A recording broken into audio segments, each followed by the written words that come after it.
پارہ نمبر 28 سورۃ المجادلہ۔ مجادلہ معنی بحث و تکرار۔ قد سمع اللہ قول التی تجادلک فی زوجہا وتشتکی الی اللہ واللہ یسمع تحاورکما ان اللہ سمیع بصیر۔ اللہ کے نام سے جو بے انتہا مہربان و رحم فرمانے والا ہے۔ اللہ سبحانہ تعالیٰ نے سن لی اس عورت کی بات جو اپنے شوہر کے معاملے میں آپ سے تکرار کر رہی ہے اور اللہ سے فریاد کیے جاتی ہے۔ بسم اللہ الرحمن الرحیم۔ اللہ سبحانہ تعالیٰ نے سن لی اس عورت کی بات جو اپنے شوہر کے معاملے میں آپ سے تکرار کر رہی ہے اور اللہ سے فریاد کیے جاتی ہے۔ یہ آیات ایک خاتون خولہ بنت ثعلبہ کے معاملے میں نازل ہوئی تھی جن سے ان کے شوہر نے زہار کیا تھا اور وہ حضور صلی اللہ علیہ وسلم سے پوچھنے آئی تھی کہ اسلام میں اس کا کیا حکم ہے۔ اس وقت تک چونکہ اللہ تعالیٰ کی طرف سے اس معاملے میں کوئی حکم نہیں آیا تھا، اس لیے حضور صلی اللہ علیہ وسلم نے فرمایا کہ میرا خیال ہے کہ تم اپنے شوہر پر حرام ہو گئی ہو۔ اس پر وہ فریاد کرنے لگی کہ میری اور میرے بچوں کی زندگی تباہ ہو جائے گی۔ اسی حالت میں جب کہ وہ رو رو کر حضور صلی اللہ علیہ وسلم سے عرض کر رہی تھی کہ کوئی ایسی صورت بتائیں جس سے میرا گھر بگڑنے سے بچ جائے، تو اللہ سبحانہ تعالیٰ کی طرف سے وحی جو ہے وہ نازل ہوئی اور اس مسئلے کا جو ہے حکم بیان کیا گیا۔ ایک دفعہ حضرت عمر رضی اللہ تعالیٰ عنہ کہیں سے جا رہے تھے تو یہ خولہ بنت ثعلبہ جو ہیں آپ نے امیر المومنین کو بلایا اور ان سے باتیں کرنے لگیں۔ صحابہ کرام آپ کو دیکھتے رہے، آپ سر جھکائے ان کی باتیں سنتے رہے حضرت عمر رضی اللہ تعالیٰ عنہ۔ جب حضرت عمر رضی اللہ تعالیٰ ان سے بات سن کر واپس آئے تو صحابہ نے کہا کیا امیر المومنین آپ یعنی وہ بوڑھی ہو چکی تھی نا، آپ اس بوڑھی عورت کی اتنی دیر باتیں سنتے رہے؟ تو آپ نے فرمایا کہ یہ وہ عورت ہیں، یہ وہ خاتون ہیں جن کی بات اللہ سبحانہ تعالیٰ نے جو ہے وہ سن لی تھی۔ سننے کا مطلب وہ یہاں سے فریاد کر رہی تھیں، اللہ تعالیٰ نے فوراً جو ہے سن کر جو ہے ان کے مسئلے کا حل بتا دیا تھا۔ اللہ تم دونوں کی گفتگو سن رہا ہے، وہ سب کچھ سننے اور دیکھنے والا ہے، یعنی کہ آپ صلی اللہ علیہ وسلم کی اور وہ خاتون جو ہیں جو آپ سے باتیں کر رہی ہیں، پوچھ رہی ہیں، اللہ سبحانہ تعالیٰ سب سن رہا ہے اور دیکھ رہا ہے۔ تو تم میں سے جو لوگ اپنی بیویوں سے زہار کرتے ہیں، عرب میں بسا اوقات یہ صورت پیش آتی تھی کہ شوہر اور بیوی میں لڑائی ہوتی تو شوہر غصے میں آ کر کہتا کہ تو میرے اوپر ایسی ہے جیسے میری ماں کی پشت۔ اس کا اصل مفہوم یہ ہوتا ہے کہ تجھ سے مباشرت کرنا میرے لیے ایسا ہے جیسے میں اپنی ماں سے مباشرت کروں۔ اس زمانے میں بھی بہت سے نادان لوگ بیوی سے لڑ جھگڑ کر اس کی ماں بہن بیٹی سے تشبیہ دے بیٹھتے تھے، جس کا صاف مطلب یہ ہوتا تھا کہ آدمی گویا اب جو ہے اس کی بیوی نہیں رہی اور بلکہ ان عورتوں کی طرح سمجھتا ہے جو اس کے لیے حرام ہے۔ اس فعل کا نام زہار ہے، یعنی کہ طلاق جو ہے نا اس طرح کرتے تھے۔ جاہلیت کے زمانے میں اہل عرب کے ہاں یہ طلاق بلکہ اس سے بھی زیادہ شدید قطع تعلق کا اعلان سمجھا جاتا تھا۔ ان کی بیویاں ان کی مائیں نہیں ہیں۔ اللہ سبحانہ تعالیٰ نے فرمایا مائیں وہی ہیں جنہوں نے پیدا کیا ہے۔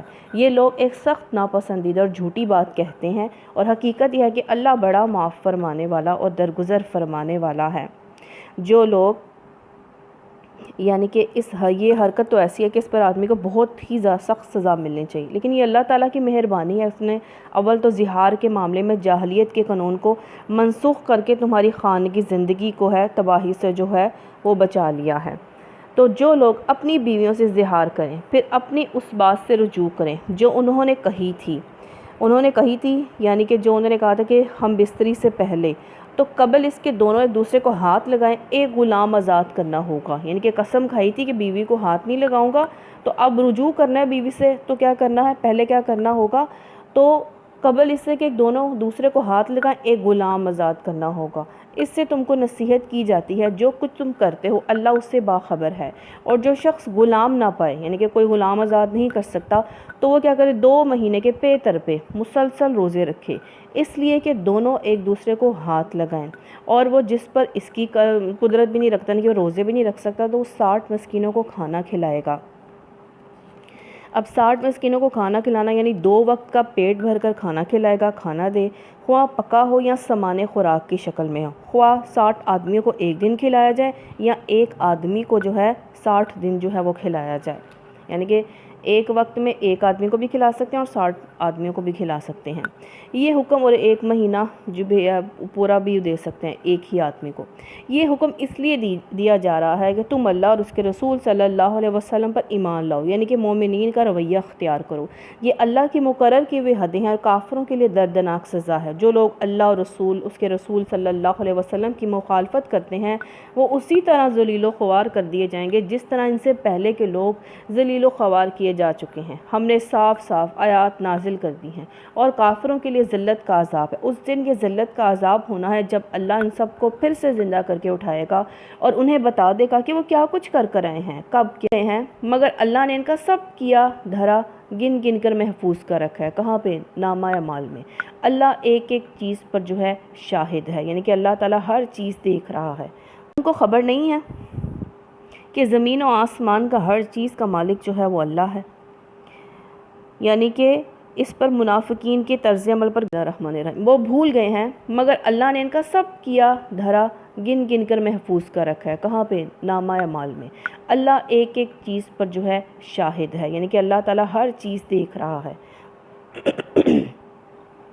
کیا تم کو خبر نہیں ہے کہ زمین و آسمان کا ہر چیز کا مالک جو ہے وہ اللہ ہے، یعنی کہ اس پر منافقین کے طرز عمل پر گرفت کی گئی ہے یہاں سے آیت 10 تک، جو انہوں نے اس وقت مسلم معاشرے میں اختیار کر رکھا تھا رویہ۔ وہ بظاہر مسلمانوں کی جماعت میں شامل تھے مگر اندر ہی اندر انہوں نے اہل ایمان سے الگ اپنا ایک جتھا بنا رکھا تھا۔ مسلمان جب بھی انہیں دیکھتے یہی دیکھتے کہ وہ آپس میں سر جوڑے خسر پسر کر رہے ہیں، کوئی باتیں کر رہے ہیں۔ انہی خفیہ سرگوشیوں میں مسلمانوں کے اندر پھوٹ ڈالنے اور فتنے برپا کرنے اور ہر اس پھیلانے کی، یعنی کہ ہراس پھیلانے کے لیے، خوف و ہراس پھیلانے کے لیے طرح طرح کے منصوبوں بناتے اور نئی نئی افواہیں جو ہے گھڑتے تھے۔ اللہ سبحانہ تعالیٰ فرما رہے ہیں کیا تم کو خبر نہیں ہے کہ زمین و آسمان کی ہر چیز کا مالک اللہ ہے اور وہ جانتا ہے کہ کیا کچھ ہو رہا ہے زمین آسمانوں میں۔ کبھی ایسا نہیں ہوتا کہ 3 آدمیوں میں کوئی سرگوشی انسان کر رہا ہو تو ان کے درمیان چوتھا اللہ نہ ہو، یہ 5 آدمیوں میں سرگوشی ہو اور ان کے اندر چھٹا اللہ نہ ہو۔ خفیہ بات کرنے والے اس سے بھی کم ہوں یا زیادہ ہوں، جہاں کہیں بھی وہ ہوں اللہ ان کے ساتھ ہوتا ہے۔ 2 بھی ہوں تو تیسرا اللہ سبحانہ تعالیٰ ہے، یعنی کہ چھپ کر ہم کوئی برائی نہیں کر سکتے، کوئی گناہ نہیں کر سکتے جہاں پہ اللہ نہ ہو۔ تو ایک شخص نے کہا نا کہ مجھے، ایک بزرگ کے پاس انہوں نے کہا کہ مجھے ایسا کوئی جگہ بتائیں، ایسا کوئی نہ بتائیں ٹائم کہ جہاں پہ اللہ دیکھ نہ رہا ہو اور اللہ موجود نہ ہو۔ تو انہوں نے کہا کہ اللہ تو ہر جگہ ہے، اس کا مطلب ہے کہ تم گناہ کرنا چھوڑ دو، کیونکہ اللہ تو ہر وقت وہاں موجود ہوگا۔ جب چھپ چھپ کے بھی کام کرو گے اللہ کے خلاف تو اللہ دیکھ رہا ہوگا۔ تو خواہ خفیہ بات کرنے والے کم ہوں یا زیادہ ہوں اللہ ان کے ساتھ ہوتا ہے۔ پھر قیامت کے روز وہ ان کو بتا دے گا کہ انہوں نے کیا کچھ کیا ہے۔ تو اب جب انسان کسی کی سرگوشیاں آپس میں چپ کے برائیاں کرے، غیبتیں کرے نا، تو اسے یاد ہونا چاہیے اللہ ہمیں دیکھ رہا ہے، اللہ ہمیں سن رہا ہے۔ کیا تم نے دیکھا نہیں ان لوگوں کو جنہیں سرگوشیاں کرنے سے منع کیا گیا تھا، پھر بھی وہ وہی حرکت کیے جاتے ہیں جس سے انہیں منع کیا گیا تھا۔ یہ لوگ چھپ چھپ کر آپس میں گناہ اور زیادتی اور رسول صلی اللہ علیہ وسلم کی نافرمانی کی باتیں کرتے ہیں۔ جب تمہارے پاس آتے ہیں، یعنی کہ آپ صلی اللہ علیہ وسلم کے پاس جب آتے ہیں تو آپ کو سلام اس طریقے سے کرتے ہیں جس طرح اللہ نے آپ پر سلام نہیں کیا، یعنی کہ اللہ تعالیٰ نے جیسے آپ کو سلام کرنے کا حکم دیا ہے ویسے نہیں سلام کرتے۔ وہ کیسے کرتے ہیں سلام؟ جب یہ منافقین یہودی نبی صلی اللہ علیہ وسلم، یہودی منافقین مشرکین جب بھی نبی صلی اللہ علیہ وسلم کی خدمت میں حاضر ہوتے اور انہیں کہتے نعوذ باللہ، کہتے السلام علیکم یا ابا القاسم، یعنی السلام علیکم کا تلفظ کو جو ہے سام کہتے تھے، سام موت کو کہتے ہیں۔ تو اللہ سبحانہ تعالیٰ نے فرمایا اگر آپ کو کہ ایسے سلام کرے تو آپ نے کہنا ہے وعلیکم، تم پر بھی، جیسے حضرت عائشہ رضی اللہ تعالیٰ عنہ نے پیچھے سے فرمایا پردے کے، جب وہ چلے گئے تو آپ نے فرمایا یا رسول اللہ صلی اللہ علیہ وسلم وہ تو آپ کو ایسے کہہ رہے تھے السلام علیکم، تو آپ نے فرمایا عائشہ تو نے سنا نہیں کہ میں نے کیا جواب دیا؟ وعلیکم۔ تو اپنے دلوں میں کہتے ہیں کہ ہماری ان باتوں پر، اور یہ بھی پتہ چلا کہ اہل کتاب کو ہم خود سے سلام نہ کریں، وہ سلام کریں تو ہم وعلیکم کہتے ہیں۔ تمہیں اس طریقے سے سلام کرتے ہیں جس طرح اللہ نے سلام کا کہا نہیں ہے۔ اپنے دلوں میں کہتے ہیں کہ ہماری ان باتوں پر اللہ ہمیں عذاب کیوں نہیں دیتا؟ استغفر اللہ کہتے تھے اگر ہم غلط کریں تو ہم پر اللہ کا عذاب کیوں نہیں آتا؟ ان کے لیے تو اللہ سبحانہ تعالیٰ فرما رہے ہیں جہنم ہی کافی ہے، اسی کا وہ ایندھن بنیں گے، بڑا ہی برا انجام ہے ان کا۔ تو اللہم اجرنا من النار۔ اے لوگو جو ایمان لائے ہو، جب تم آپس میں پوشیدہ بات کرو، گناہ اور زیادتی اور رسول صلی اللہ علیہ وسلم کی نافرمانی کی باتیں نہیں بلکہ نیکی اور تقوی کی باتیں کرو۔ اگر چھپ چھپ کے باتیں کرنی ہے تو کیا کرو؟ نیکی کی باتیں کرو، تقوی کی باتیں کرو، اللہ کی باتیں کرو، رسول اللہ صلی اللہ علیہ وسلم کی باتیں کرو اور اللہ سے ڈرتے رہو جس کی حضور تمہیں حشر میں پیش ہونا ہے۔ کانا پھوسی ایک شیطانی کام ہے، یعنی کہ کانوں میں گھس گھس کے باتیں کرنا، چھپ چھپ کے 5 جنے بیٹھے ہوں اور ایک انسان دوسرے کے کان میں باتیں کری جا رہا ہے، مجبوری اور رغبات ہے، مجبوری اب یعنی کہ وہ وہاں سے اٹھ کے بھی نہیں جا سکتے، اب مجبوری ہے بات کرنا، تب تو کر لیا اور ہر وقت ہی کرتے رہو، یہ شیطانی کام ہے، یہ شیطان آمادہ کرتا ہے کہ ایسے کرو۔ جب انسان دو آپس میں ایسے کانوں میں گھس کے باتیں کرے تو تیسرے والے کو یہی لگتا ہے کہ کہیں یہ ہمارے خلاف نہیں کرے، تو وہ پھر جو ہے وہ دلوں میں جو ہے وہ بات آ جاتی ہے، انسان گمان جو ہے برے کرنے لگ جاتا ہے۔ اس لیے فرمایا یہ تو شیطانی کام ہے، اس لیے کی جاتی ہے کہ ایمان لانے والے لوگ اس سے رنجیدہ ہوں، حالانکہ بے اذن خدا وہ انہیں کچھ بھی نقصان نہیں پہنچا سکتی، یعنی کہ جو یہ سرگوشیاں کر رہے ہیں۔ مومنوں کو اللہ ہی پر بھروسہ رکھنا چاہیے۔ اے لوگو جو ایمان لائے ہو، جب تم سے کہا جائے کہ اپنی مجلسوں میں کشادگی پیدا کرو تو جگہ کشادہ کر دیا کرو، اللہ تمہیں کشادگی بخشے گا۔ اللہ اور اس کے رسول صلی اللہ علیہ وسلم نے اہل اسلام کو جو آداب سکھائے ہیں ان میں سے ایک بات یہ بھی ہے کہ جب کسی مجلس میں پہلے سے کچھ لوگ بیٹھے ہوں، بعد میں مزید کچھ لوگ آئیں، تو یہ تہذیب پہلے سے بیٹھے ہوئے لوگوں میں ہونی چاہیے کہ وہ خود نئے آنے والے کو جگہ دیں اور حتی الامکان کچھ سکڑ کر اور سمٹ کر ان کے لیے کچھ شادگی پیدا کر دیں۔ اتنی شائستگی کی بات کے آنے والوں میں ہونی چاہیے، اتنی نرمی ہونی چاہیے کہ وہ زبردستی ان کے اندر نہ گھسیں اور کوئی شخص کسی کو اٹھا کر اس کی جگہ بیٹھنے کی کوشش نہ کرے۔ نبی صلی اللہ علیہ وسلم نے فرمایا کوئی شخص مجلس میں دوسرے کو اٹھا کر خود نہ بیٹھے، نیز فرمایا کھل کر نہ بیٹھو، آنے والوں کو جو ہے وہ جگہ دیا کرو، یعنی کہ آنے والوں کے لیے جگہ وسیع کر دو، اور یہ نہیں کہ یہاں سے اٹھو بھئی یہ میری جگہ ہے میں یہیں پہ بیٹھتی ہوں، نہیں، جہاں پہ جگہ ملے وہاں پہ انسان بیٹھے۔ ہاں اٹھا جا سکتا ہے کس کے لیے؟ جو بزرگ ہے، آپ دیکھ رہے ہو سب سیٹس فل ہیں لیکن ایک بزرگ آ گیا اسے بیٹھا نہیں جا رہا تو کیا کہتے ہیں آپ اس کو جگہ دو گے، ہاں جی آپ بیٹھ جائیں اوپر، ہم نیچے بیٹھ جاتے ہیں، یعنی کہ آپ ان کو فیسلٹی والی جگہ جو ہے وہ دو گے۔ اے لوگو جو ایمان لائے ہو، جب آپ رسول اللہ صلی اللہ یعنی کہ جب تم اہل ایمان والوں کو کہا جا رہا ہے رسول اللہ صلی اللہ علیہ وسلم سے خلوت میں باتیں کرو تو بات کرنے سے پہلے صدقہ دے لیا کرو۔ حضرت عبداللہ بن عباس رضی اللہ تعالیٰ عنہ کہتے ہیں کہ اس حکم کی وجہ یہ بیان کرتے ہیں کہ لوگ رسول اللہ صلی اللہ علیہ وسلم سے بہت زیادہ بلا ضرورت ہی جو ہے ملاقات کے لیے درخواست کرنے لگے، منافقین تو یوں ہی بلا وجہ آ جاتے تھے۔ تو حضرت علی رضی اللہ تعالیٰ عنہ کہتے ہیں کہ اس آیت میں نے عمل کیا کیونکہ میں نے آپ سے بات پوچھنی تھی، پھر یہ آیت جو ہے وہ منسوخ ہو گئی، یعنی کہ صدقہ کیا، صدقہ کر کے حضرت علی رضی اللہ تعالیٰ عنہ نے آپ سے بات پوچھی اور پھر اس کے بعد یہ حکم منسوخ ہو گیا۔ یہ تمہارے لیے زیادہ بہتر اور پاکیزہ تر ہے، البتہ اگر تم صدقہ دینے کے لیے کچھ نہ پاؤ تو اللہ غفور الرحیم ہے۔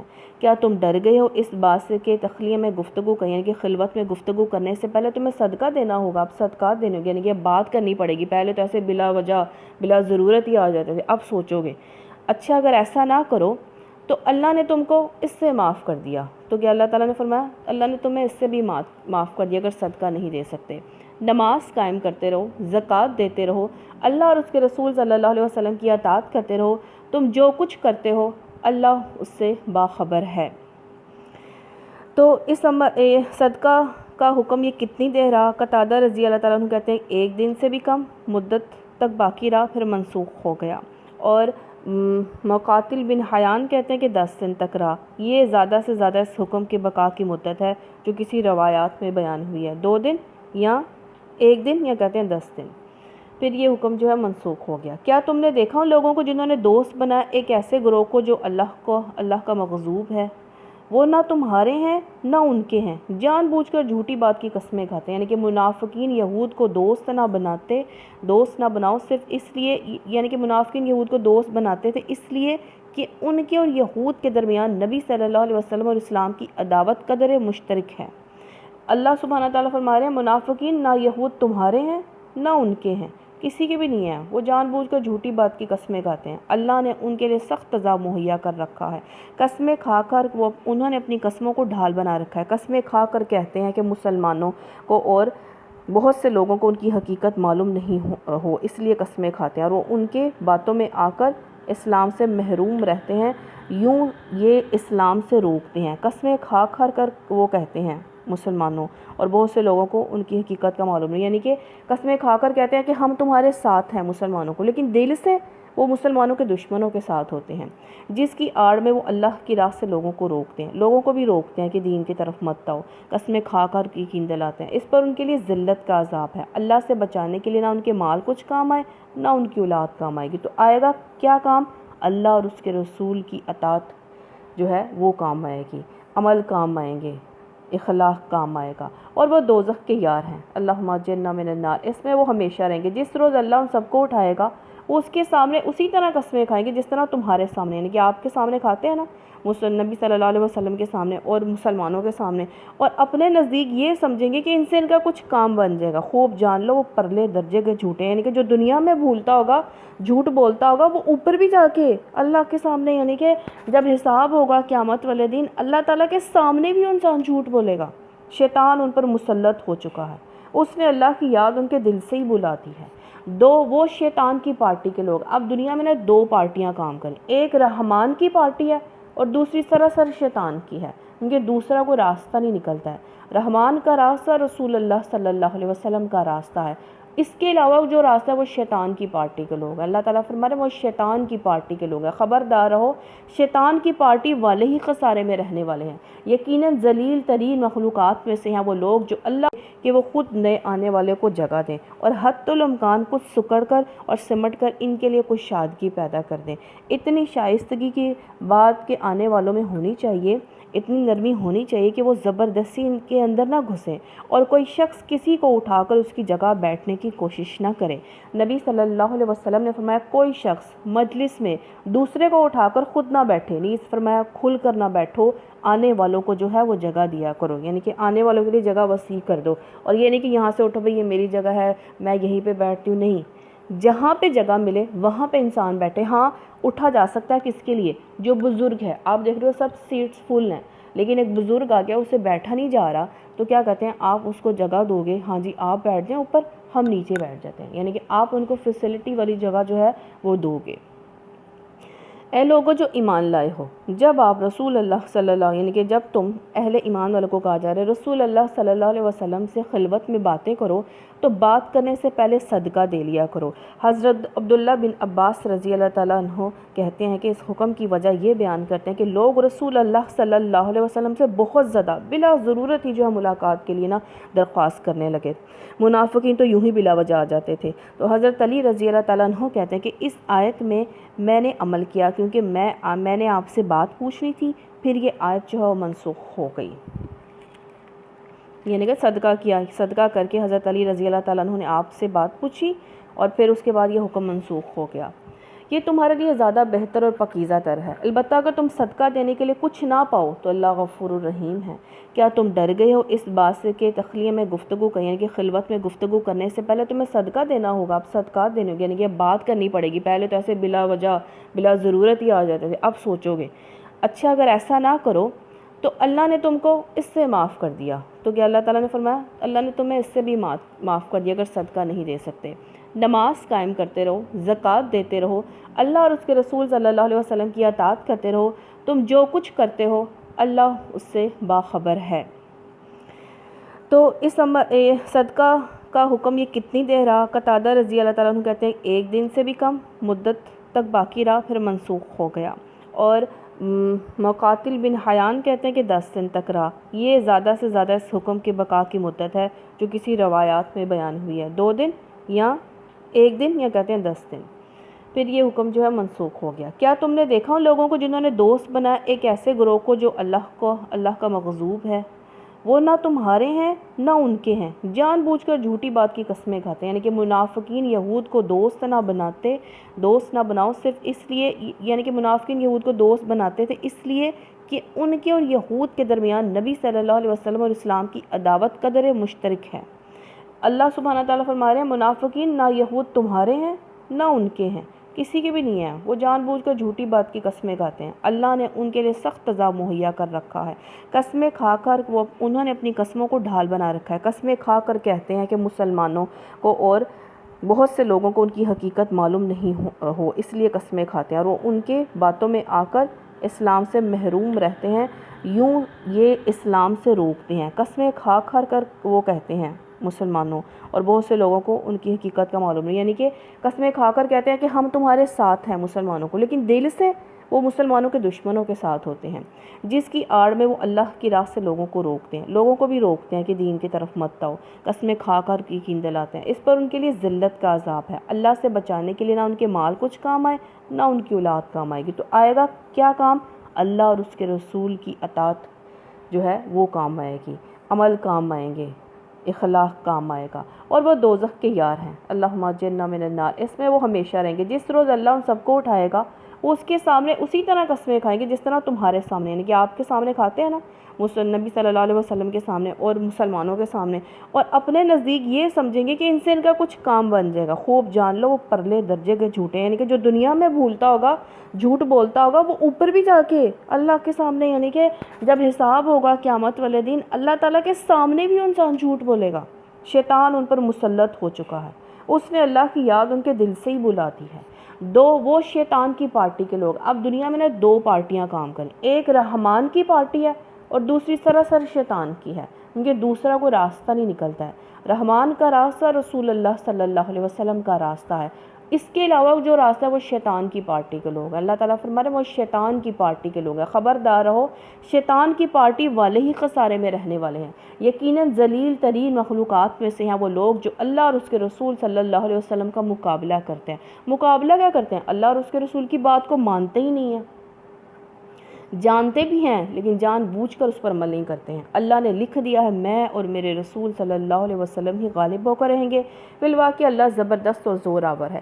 تم کبھی یہ نہ پاؤ گے کہ جو لوگ اللہ اور آخرت پر ایمان رکھنے والے ہیں وہ ان لوگوں سے محبت کرتے ہیں جنہوں نے اللہ اور اس کے رسول صلی اللہ علیہ وسلم کی مخالفت کی ہے، یعنی کہ دل میں اللہ کی محبت، یعنی کہ دل میں اللہ کی محبت اور اللہ کے دشمنوں کی محبت اکٹھی نہیں ہو سکتی۔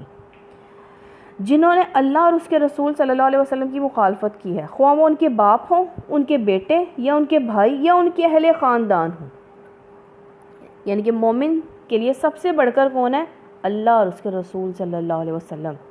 اس کے بعد جو ہے وہ کیا کرتے ہیں، وہ اگر ایسے لوگوں سے جو ہے وہ مخالفت کرتے ہیں اللہ اور اس کے رسول کی، تو وہ لوگ جو ہیں سب سے پہلے اللہ اور اس کے رسول کو آگے رکھتے ہیں۔ یہ وہ لوگ ہیں جن کے دلوں میں اللہ نے ایمان لکھ دیا ہے، ثبت کر دیا ہے، اپنی طرف سے روح عطا کرے گا، ان کو قوت بخشی ہے، ان کو ایسی جنتوں میں داخل کرے گا، رہنمائی کرے گا، قوت دے گا، ایسی جنتوں میں داخل کرے گا جن کے نیچے نہریں بہتی ہوں گی، ان میں وہ ہمیشہ رہیں گے۔ اللہ ان سے راضی اور وہ اللہ سے راضی ہو۔ یہ کس کے لیے بولا جاتا ہے؟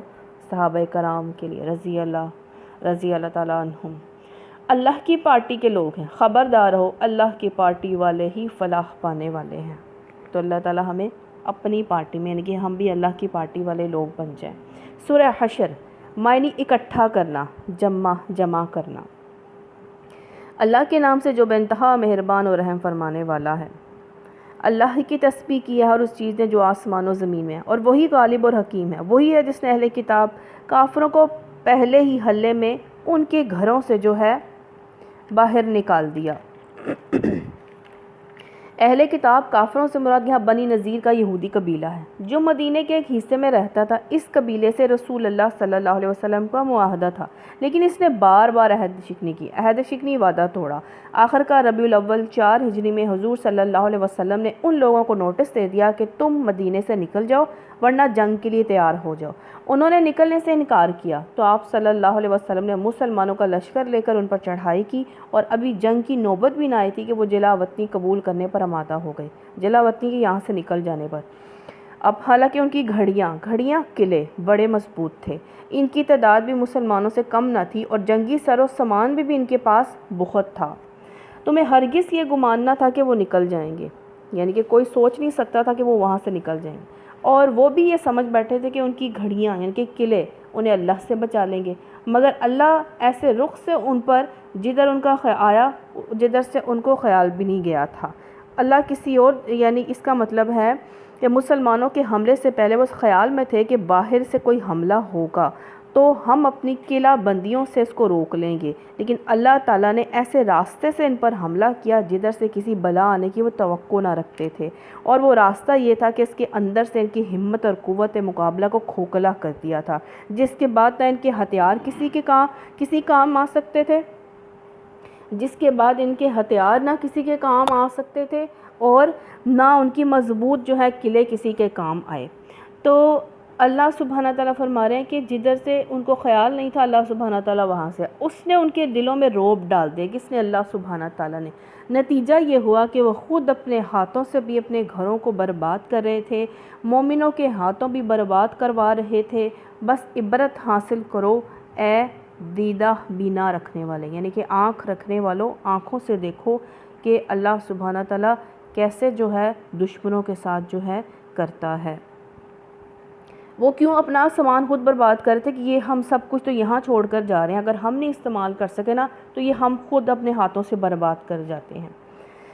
اگر اللہ نے ان کے حق میں جلا وطنی نہ لکھی دی ہوتی تو دنیا میں انہیں عذاب دے ڈالتا، دنیا کے عذاب سے مراد ان کا نام و نشان جو مٹا دیتا۔ اگر وہ صلح کر کے اپنی جان بچانے کے بجائے لڑتے تو ان کا پوری طرح جو ہے کلا کما کر دیا جاتا، یعنی کہ ان کو نیست و نابود کر دیا جاتا۔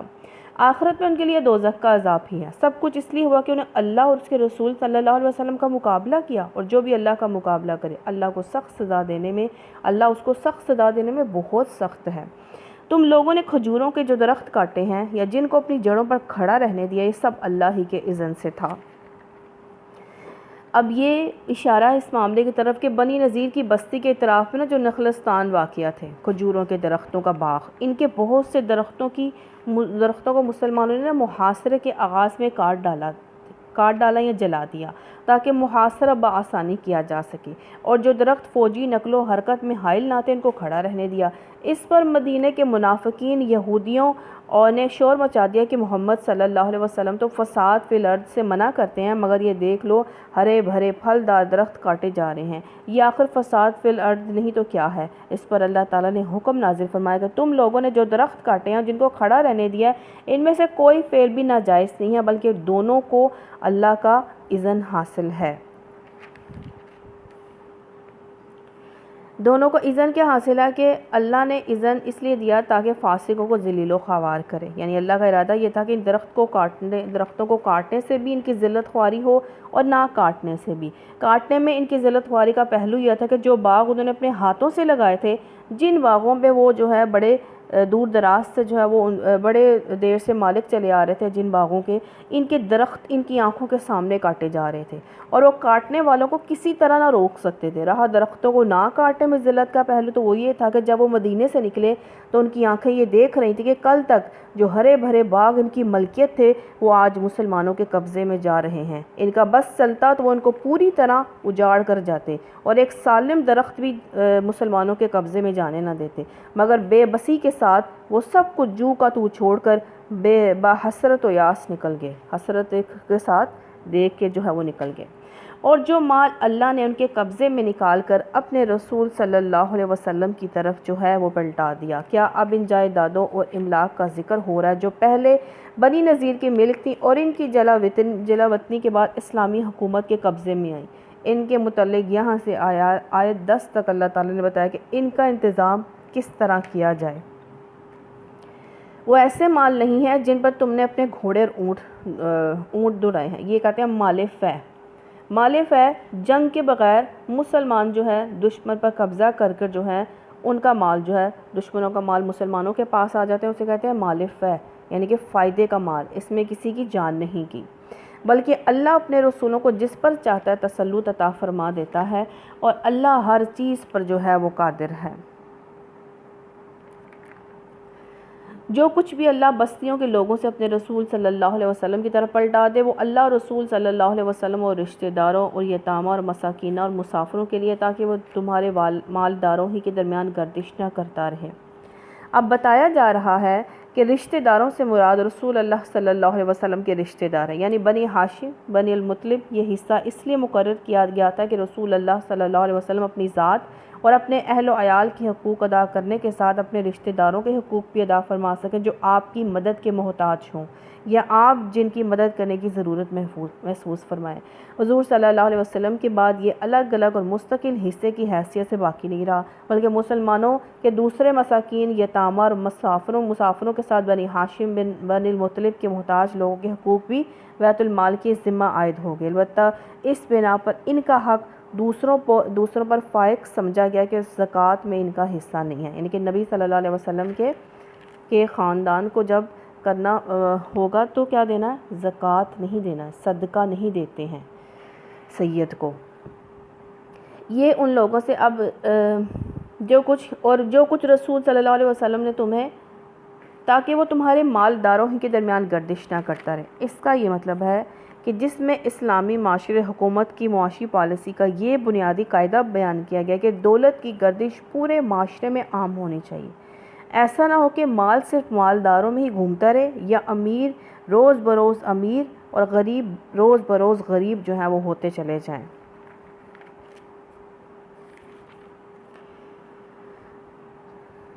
جو کچھ رسول صلی اللہ علیہ وسلم تمہیں دے دیں وہ لے لو، جس چیز سے وہ تم کو روک دیں اسے رک جاؤ، اللہ سے ڈرو، اللہ سخت سزا دینے والا ہے۔ اگرچہ ارشاد بنی نذیر کے اموال کی تقسیم کے سلسلے میں نازل ہوا تھا، مگر حکم کے الفاظ عام ہیں کہ تمام معاملات میں محمد صلی اللہ علیہ وسلم مسلمان جو ہے محمد صلی اللہ علیہ وسلم کی اطاعت کریں، اور جو کچھ تمہیں دیں کے مقابلے میں جو کچھ نہ دیں، اس کا مطلب ہے جس چیز سے وہ روک دیں یا منع کر دیں اس سے رک جاؤ۔ نیز وہ مال ان غریب مہاجرین کے لیے جو اپنے گھروں اور جائیدادوں سے نکال باہر کیے گئے، یہ اللہ کا فضل اور اس سے نکال باہر کیے گئے، یہ اللہ کا فضل اور اس کی خوشنودی چاہتے ہیں اور اللہ اور اس کے رسول صلی اللہ علیہ وسلم کی حمایت پر کمر بستہ رہتے ہیں، یہی راست باز لوگ ہیں۔ اور وہ ان لوگوں کے لیے بھی ہیں جو ان مہاجرین کی آمد سے پہلے ہی ایمان لا کر دارالہجرت میں مقیم تھے، یعنی کہ انصار مدینہ۔ یعنی فے میں صرف مہاجرین کا حق نہیں بلکہ پہلے سے جو مسلمان دارالاسلام میں آباد ہیں وہ بھی ان کا حصہ پانے کے جو ہیں وہ حقدار ہیں۔ کون؟ انصار۔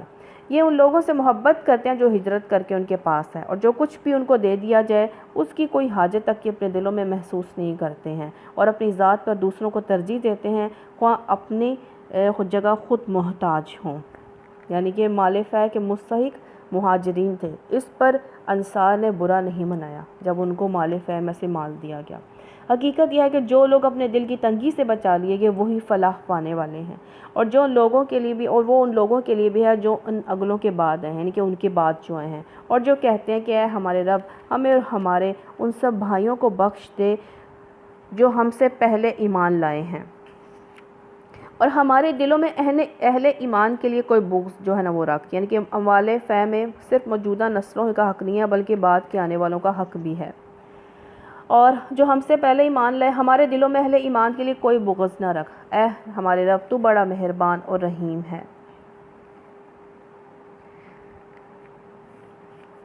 تم نے دیکھا نہیں ان لوگوں کو جنہوں نے منافقت کی روش اختیار کی ہے؟ اب یہاں پہ بتایا جا رہا ہے رسول اللہ صلی اللہ علیہ وسلم نے بنی نذیر کو مدینے سے نکل جانے کے لیے 10 دن کا نوٹس دیا تھا، اور ان کا محاصرہ شروع ہوئے ابھی کئی دن باقی تھے تو مدینے کے منافق لیڈروں نے ان کو یہ کہلا بھیجا کہ ہم 2000 آدمیوں کے ساتھ تمہاری مدد کو آئیں گے، بنی قریظہ نے بنی غطفان بھی تمہاری حمایت میں اٹھ کھڑے ہوں گے، لہٰذا تم مسلمانوں کے مقابلے میں ڈٹ جاؤ، ہرگز ان کے آگے ہتھیار نہ ڈالو، یہ تم سے لڑیں گے تو ہم تمہارے ساتھ لڑیں گے، اور تم یہاں سے نکالے گئے تو ہم بھی جو ہیں وہ نکالے جائیں گے۔ یہ اپنے کافر اہل کتاب بھائیوں سے کہتے ہیں اگر تمہیں نکالا گیا تو ہم تمہارے ساتھ نکلیں گے، تمہارے معاملے میں ہم کسی کی بات ہرگز نہ مانیں گے، اگر تم سے جنگ کی گئی تو ہم تمہاری مدد کریں گے، مگر اللہ گواہ ہے کہ یہ لوگ قطعی جھوٹے ہیں، اگر وہ نکالے گئے تو یہ ان کے ساتھ ہرگز نہ نکلیں گے، اور اگر ان سے جنگ کی گئی تو یہ ان کی ہرگز مدد نہ کریں گے، اور اگر یہ ان کی مدد کریں گی تو بھاگ جائیں گے اور پھر کہیں گے کوئی مدد نہ پائیں گے۔ ان کے دلوں میں اللہ سے بڑھ کر تمہارا خوف ہے، اس لیے کہ یہ ایسے لوگ ہیں جو سمجھ بوجھ جو ہے وہ نہیں رکھتے ہیں۔ یہ کبھی اکٹھے ہو کر کھلے میدان میں مقابلہ نہ کریں گے، لڑیں گے بھی تو قلعہ بند بستیوں میں جو ہیں وہ بیٹھ کر یا دیواروں کے پیچھے چھپ کر یا آپس کی مخالفت میں بڑے سخت ہیں، یہود، منافقین، مشرکین، اہل کتاب حق کے مقابلے میں یہ ایک نظر آتے ہیں، لیکن ان کے دل ایک نہیں ہیں، ایک دوسرے کے خلاف بغض، عناد سے بھرے ہوئے ہیں۔ تم انہیں اکٹھا سمجھتے ہو مگر ان کے دل ایک دوسرے سے پھٹے ہوئے ہیں۔ ان کا حال یہ ہے کہ یہ بے عقل لوگ ہیں، یہ انہی لوگوں کی مانند ہیں جو ان سے دوسری تھوڑی ہی مدت پہلے اپنے کیے کا مزہ چکھ چکے ہیں۔ کون سی؟ پہلی قومیں، اور ان کے لیے دردناک عذاب ہے۔ ان کی مثال شیطان کی سی ہے، پہلے وہ انسان سے کہتا ہے کہ کفر کر، اور جب انسان کفر کر بیٹھتا ہے تو کہتا ہے کہ میں تجھ سے بری و ذمہ ہوں، مجھے تو رب العالمین سے ڈر لگتا ہے۔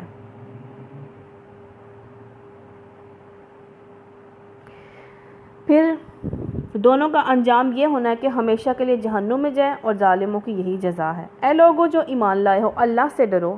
ہر شخص یہ دیکھے کہ اس نے کل کے لیے کیا سامان کیا، کل کے لیے کیا، آخرت کے لیے رکھا ہے۔ ہم سوچتے رہتے ہیں کہ دنیا کے لیے ہم نے کیا بنانا ہے، ہم یہ نہیں سوچتے کہ ہم نے آخرت کے لیے، آج کا دن ہمارا آخرت کے لیے، ہم نے آج کیا اکٹھا کیا ہے، کیا جمع کیا ہے ہم نے آخرت کے لیے۔ اللہ سے ڈرتے رہو، اللہ یقیناً تمہارے ان سب اعمال سے باخبر ہے جو تم کرتے ہو۔ ان لوگوں کی طرح نہ ہو جاؤ جو اللہ کو بھول گئے، تو اللہ نے انہیں خود اپنا نفس جو ہے وہ بھلا دیا۔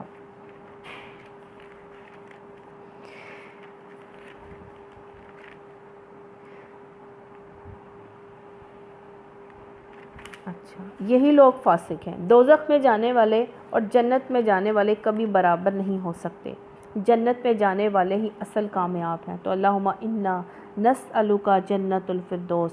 اگر ہم نے یہ قرآن کسی پہاڑ پر اتار دیا ہوتا تو تم دیکھتے کہ وہ اللہ کے خوف سے دبا جا رہا ہے اور پھٹا پڑتا ہے، یعنی کہ قرآن جس طرح خدا کی کبریائی اور اس کی حضور بندے کی ذمہ داری و جواب دہی کو صاف بیان کرا ہے۔ اس کا فہم یہ ہے کہ اگر پہاڑ جیسی عظیم مخلوق کو بھی نصیب ہوتا اور اسے معلوم ہوتا کہ اس کو کس رب قدیر کے سامنے اپنے اعمال کی جواب دہی کرنی ہے تو وہ بھی خوف سے کانپ اٹھتا۔ یہ مثالیں ہم لوگوں کے سامنے اس لیے بیان کرتے ہیں کہ وہ اپنی حالت پر غور کریں۔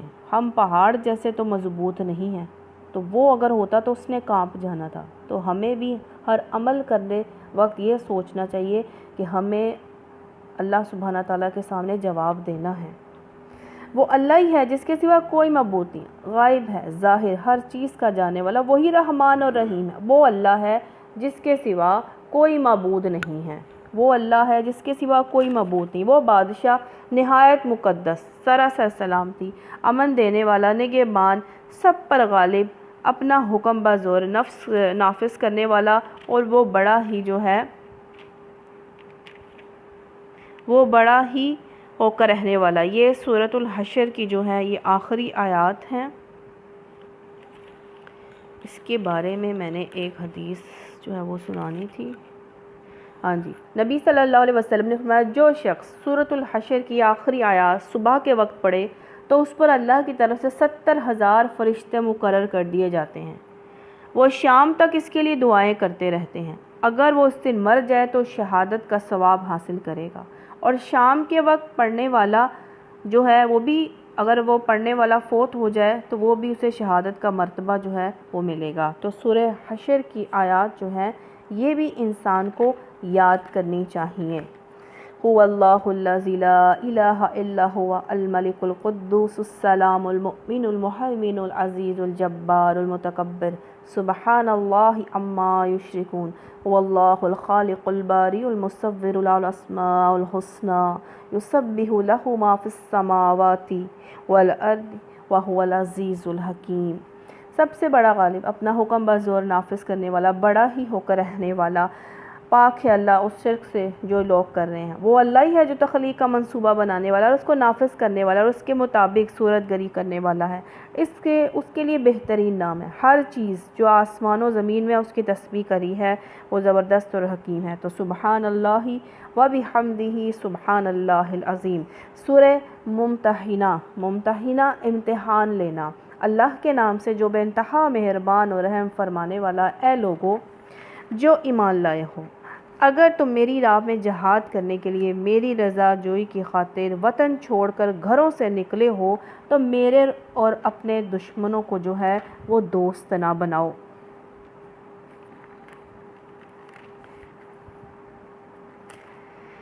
اس میں بتایا جا رہا ہے اس آیات کا نزول اس وقت ہوا جب مشرکین مکہ کے نام حضرت حاطب بن ابی بلتع کا خط پکڑا گیا تھا، جس میں انہوں نے قبل از وقت دشمنوں کو اطلاع دی کہ رسول اللہ صلی اللہ علیہ وسلم مکے پر چڑھائی کرنے والے ہیں۔ اور انہوں نے یہ کیوں کیا کیونکہ حضرت حاطب رضی اللہ تعالیٰ عنہ نے یہ کام اس لیے کیا تھا کہ مکے میں ان کے جو اہل و عیال ہیں وہ جنگ کے موقع پر محفوظ رہیں، اس لیے فرمایا کہ جس آل و اولاد کی خاطر تم نے یہ کام کیا ہے نا، وہ آخرت میں کام آنے والی نہیں ہے۔ تو دشمنوں کو دوست نہ بناؤ، تم ان کے ساتھ دوستی کی طرح ڈالتے ہو، حالانکہ جو حق تمہارے پاس ہے اس کو ماننے سے وہ انکار کر چکے ہیں۔ کون؟ کافر۔ ان کی روش یہ ہے کہ رسول اللہ صلی اللہ علیہ وسلم کو اور خود تم کو صرف اس قصور پر جلا وطن کرتے ہیں کہ تم اپنے رب اللہ پر ایمان لائے ہو، تم چھپا کر ان کو دوستانہ پیغام بھیجتے ہو، حالانکہ جو کچھ تم چھپا کر کرتے ہو اور جو اعلانیہ کرتے ہو ہر چیز کو میں خوب جانتا ہوں، جو شخص بھی تم میں ایسا کرے وہ یقیناً راہ راست سے بھٹک گیا۔ اب یہ بتایا جاتا ہے کہ ایک عورت کو خط دے کر بھیجا تھا، اس عورت نے اپنے بالوں میں چھپایا ہوا تھا، تو حضرت علی رضی اللہ تعالیٰ عنہ اور ایک اور صحابی کو بھیجا گیا کہ وہ پکڑ کر لاؤ، کیونکہ اللہ تعالیٰ نے نبی صلی اللہ علیہ وسلم کو وحی کے ذریعے بتا دیا، اور جب بھیجا گیا تو اس عورت کے اس نے بالوں میں چھپایا ہوا تھا خط، تو وہ لے کر جا رہی تھی، تو اس کو پکڑ کر وہ لے آئے تھے نبی صلی اللہ علیہ وسلم کے پاس۔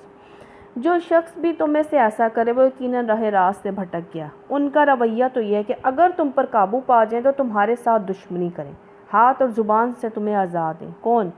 کافر۔ وہ تو چاہتے ہیں کہ تم کسی طرح کافر ہو جاؤ، قیامت کے دن نہ تمہاری رشتہ داریاں کسی کام آئیں گی نہ تمہاری اولاد، یعنی کہ جن کے پیچھے لگ کر اللہ اور اس کے رسول کو وہ ان کے حکم نہیں مانو گے تو کوئی کسی کام نہ آئے گا۔ اس روز اللہ تمہارے درمیان جدائی ڈال دے گا۔ جدائی ڈالنے کا مطلب کوئی کسی کو کوئی سب رابطے توڑ دیے جائیں گے۔ کیوں؟ ہر شخص اپنی ذاتی حیثیت میں پیش ہوگا، ہر ایک کو اپنا ہی حساب دینا ہوگا، اس لیے دنیا میں کسی شخص کو بھی کسی قرابت یا دوستی یا جتھا بندی کی خاطر کوئی ناجائز کام نہیں کرنا چاہیے، کیونکہ ہر ایک نے اپنا حساب خود دینا ہے۔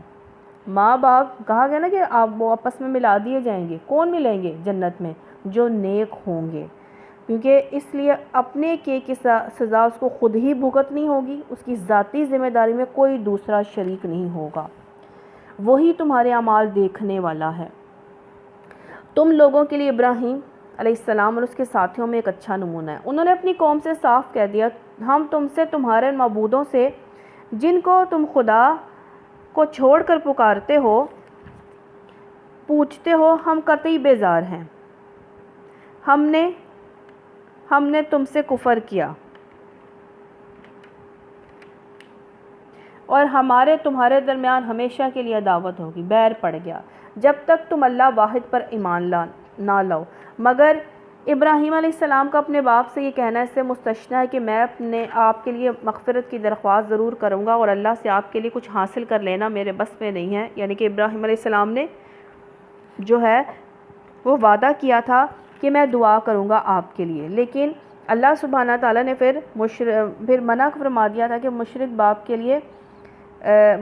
کے لیے دعا اللہ تعالیٰ قبول نہیں کرے گا۔ اللہ کی طرف سے میرے بس میں کچھ نہیں ہے، یعنی کہ اللہ تعالیٰ میں نے وعدہ کیا دعا کروں گا، لیکن اللہ تعالیٰ سے کچھ حاصل کرنا یعنی کہ مغفرت کروانا یہ میرے بس میں نہیں ہے۔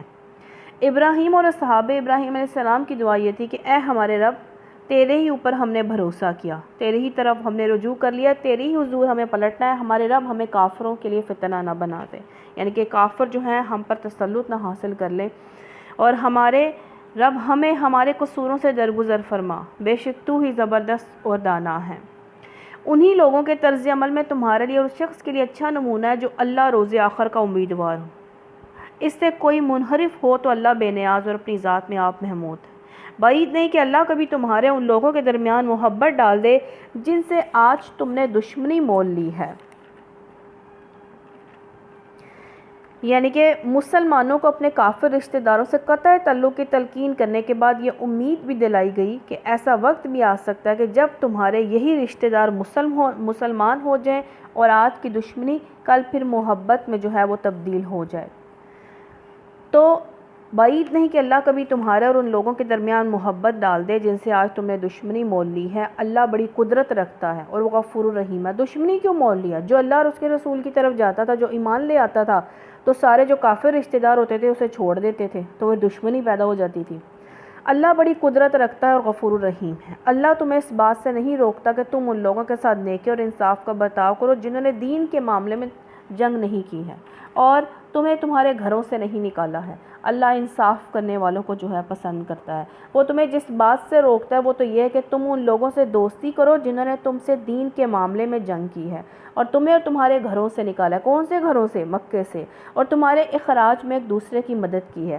ان سے جو لوگ دوستی کریں وہی ظالم ہیں۔ اے لوگو جو ایمان لائے ہو، جب مومن عورتیں ہجرت کر کے تمہارے پاس آئیں تو ان کے ایمان کی جانچ پڑتال کر لیا کرو، اور ان کے ایمان کی حقیقت تو اللہ ہی بہتر جانتا ہے۔ مگر جب تمہیں معلوم ہو جائے کہ وہ مومن ہیں اور انہیں کفار کی طرف واپس نہ کرو، نہ وہ کفار کے لیے حلال ہیں اور نہ کفار جو ہیں ان کے لیے حلال ہیں۔ صلح حدیبیہ کے بعد اول تو مسلمان مرد مکہ سے بھاگ بھاگ کر مدینے آتے رہے اور انہیں معاہدے کی شرائط کے مطابق واپس کیا جاتا رہا۔ پھر مسلمان عورتوں کے آنے کا سلسلہ شروع ہو گیا اور کفار نے معاہدے کا حوالہ دے کر ان کی واپسی کا بھی مطالبہ کیا۔ اس پر سوال پیدا ہوا کہ کیا حدیبیہ کے معاہدے کا اطلاق عورتوں پر بھی ہوتا ہے؟ اللہ تعالیٰ نے اسی سوال کا جواب دیا کہ اگر وہ مسلمان ہو اور یہ اطمینان کر لیا جائے کہ وہ واقعی ایمان ہی کی خاطر ہجرت کر کر آئی ہیں، کوئی اور چیز انہیں نہیں لائی ہے یہاں، تو انہیں واپس نہ کیا جائے۔ یہ حکم اسی بنا پر دیا گیا کہ معاہدے کی جو شرائط لکھی گئی تھی ان میں رجلن یعنی کہ مرد کا لفظ جو ہے وہ لکھا گیا تھا، یعنی کہ مردوں کو واپس کرو، عورتوں کا واپس کرنے کا جو ہے وہ نہیں لکھا گیا تھا کیا جائے۔ یہ حکم اسی بنا پر دیا گیا کہ معاہدے کی جو شرائط لکھی گئی تھی ان میں رجلن یعنی کہ مرد کا لفظ جو ہے وہ لکھا گیا تھا، یعنی کہ مردوں کو واپس کرو، عورتوں کا واپس کرنے کا جو ہے وہ نہیں لکھا گیا تھا معاہدہ۔ عورتیں مکے سے مسلمان ہو کر اپنے شوہروں کو چھوڑ کر آ رہی تھیں، تو کیونکہ وہ شوہر کافر تھے اس لیے واپس نہیں اب کرنا۔ نہ وہ کفار کے لیے حلال ہے اور نہ کفار ان کے لیے حلال ہے۔ ان کے کافر شوہروں نے جو مہر ان کو دیے تھے وہ انہیں پھیر دو، یعنی کہ جو مسلمان اب ان کافر عورتوں سے نکاح کرے گا، جو رقم جو ہے جو مہر دی تھی کافر شوہر نے عورت کو وہ واپس کر دو۔ ان سے نکاح کر لینے میں تم پر کوئی گناہ نہیں ہے جبکہ تم ان کے مہر ان کو ادا کر دو۔ وہ رقم بھی دینی ہوگی اور مہر بھی جو ہے وہ ادا کرنا ہوگا۔ مطلب یہ ہے کہ ان کے کافر شوہروں کو ان کے جو مہر واپس کیے جائیں گے وہی ان عورتوں کے مہر شمار نہ ہوں گے، بلکہ اب جو مسلمان بھی ان میں سے کسی عورت سے نکاح کرنا چاہے وہ اس کا مہر ادا کرے اور اس سے نکاح کر لے۔ اور تم خود بھی کافر عورتوں کو اپنے نکاح میں نہ روکے رکھو۔ جو مہر تم نے اپنی کافر بیویوں کو دیے تھے وہ تم واپس مانگ لو، اور جو مہر کافروں نے اپنی مسلمان بیویوں کو دیے تھے انہیں وہ واپس مانگ لے۔ یہ اللہ کا حکم ہے، وہ تمہارے درمیان فیصلے کرتا ہے اور علیم اور حکیم ہے۔ اگر تمہاری کافر بیویوں کے مہروں میں سے کچھ تمہیں کفار سے واپس نہ ملے، پھر تمہاری نوبت آئے تو جن لوگوں کی بیویاں ادھر رہ گئی ہیں ان کو اتنی رقم ادا کر دو جو ان کے دیے ہوئے مہروں کے برابر ہو، اور اس خدا سے ڈرتے رہو جس پر تم ایمان لائے ہو۔ اے نبی صلی اللہ علیہ وسلم، جب آپ کے پاس مومن عورتیں بیعت کرنے کے لیے آئیں، یہ آیت فتح مکہ سے کچھ پہلے نازل ہوئی تھی۔ اس کے بعد جب مکہ فتح ہوا تو قریش کے لوگ جوک در جوک حضور صلی اللہ علیہ وسلم سے بیعت کرنے کے لیے حاضر ہونے لگے۔ آپ نے مردوں سے کوہ صفا پر خود بیعت لی اور حضرت عمر رضی اللہ تعالیٰ عنہ کو اپنی طرف سے مأمور فرمایا کہ وہ عورتوں سے بیعت لیں اور ان باتوں کا اقرار کریں جو اس آیت میں بیان ہوئی ہیں۔ پھر مدینہ واپس تشریف لے جا کر آپ نے ایک مکان میں انصار کی خواتین کو جمع کرنے کا حکم دیا اور حضرت عمر رضی اللہ تعالیٰ عنہ کو ان سے بیعت لینے کے لیے بھیجا۔ بیعت ہاتھ پہ ہاتھ رکھ کر نہیں، صرف زبانی انہوں نے اقرار کیا تھا۔ تو آپ صلی اللہ علیہ وسلم نے بھی جب بیعت لی تو کیسے لی؟ ہاتھ پہ ہاتھ رکھ کر نہیں، زبان سے اقرار کروایا تھا۔ اس بات کا عہد کریں کہ وہ اللہ کے ساتھ کسی چیز کو شریک نہ کریں گی، چوری نہ کریں گی۔ اب چوری کیا ہوتا ہے؟ نگاہوں کی چوری بھی ہوتی ہے۔ اگر ہم کہیں جائیں وہاں سے کوئی چیز اٹھانا بھی جو ہے وہ چوری ہے، کیونکہ انہوں نے ہمیں اس کی اجازت نہیں دی کہ ہم ان کی اجازت کے بغیر جو ہے وہ لے جائیں، تو جو اجازت کے بغیر لیں وہ چوری کہلاتی ہے۔ زنا نہ کریں گی، اپنی اولاد کو قتل نہ کریں گے۔ اولاد کو قتل کیا چاہے وہ ابورشن کی صورت میں ہو، چاہے وہ ویسے ہی جو ہے بچوں کو قتل کرنا ہو۔ اپنے ہاتھ پاؤں کے آگے کوئی بہتان گھڑ کر نہ لائیں گی۔ اپنے ہاتھ پاؤں کے آگے، اس کا مطلب ہے کہ اپنے ہاتھ پاؤں کو جو ہے ایسے کوئی گناہ نہیں کریں گی ہاتھ پاؤں سے۔ اور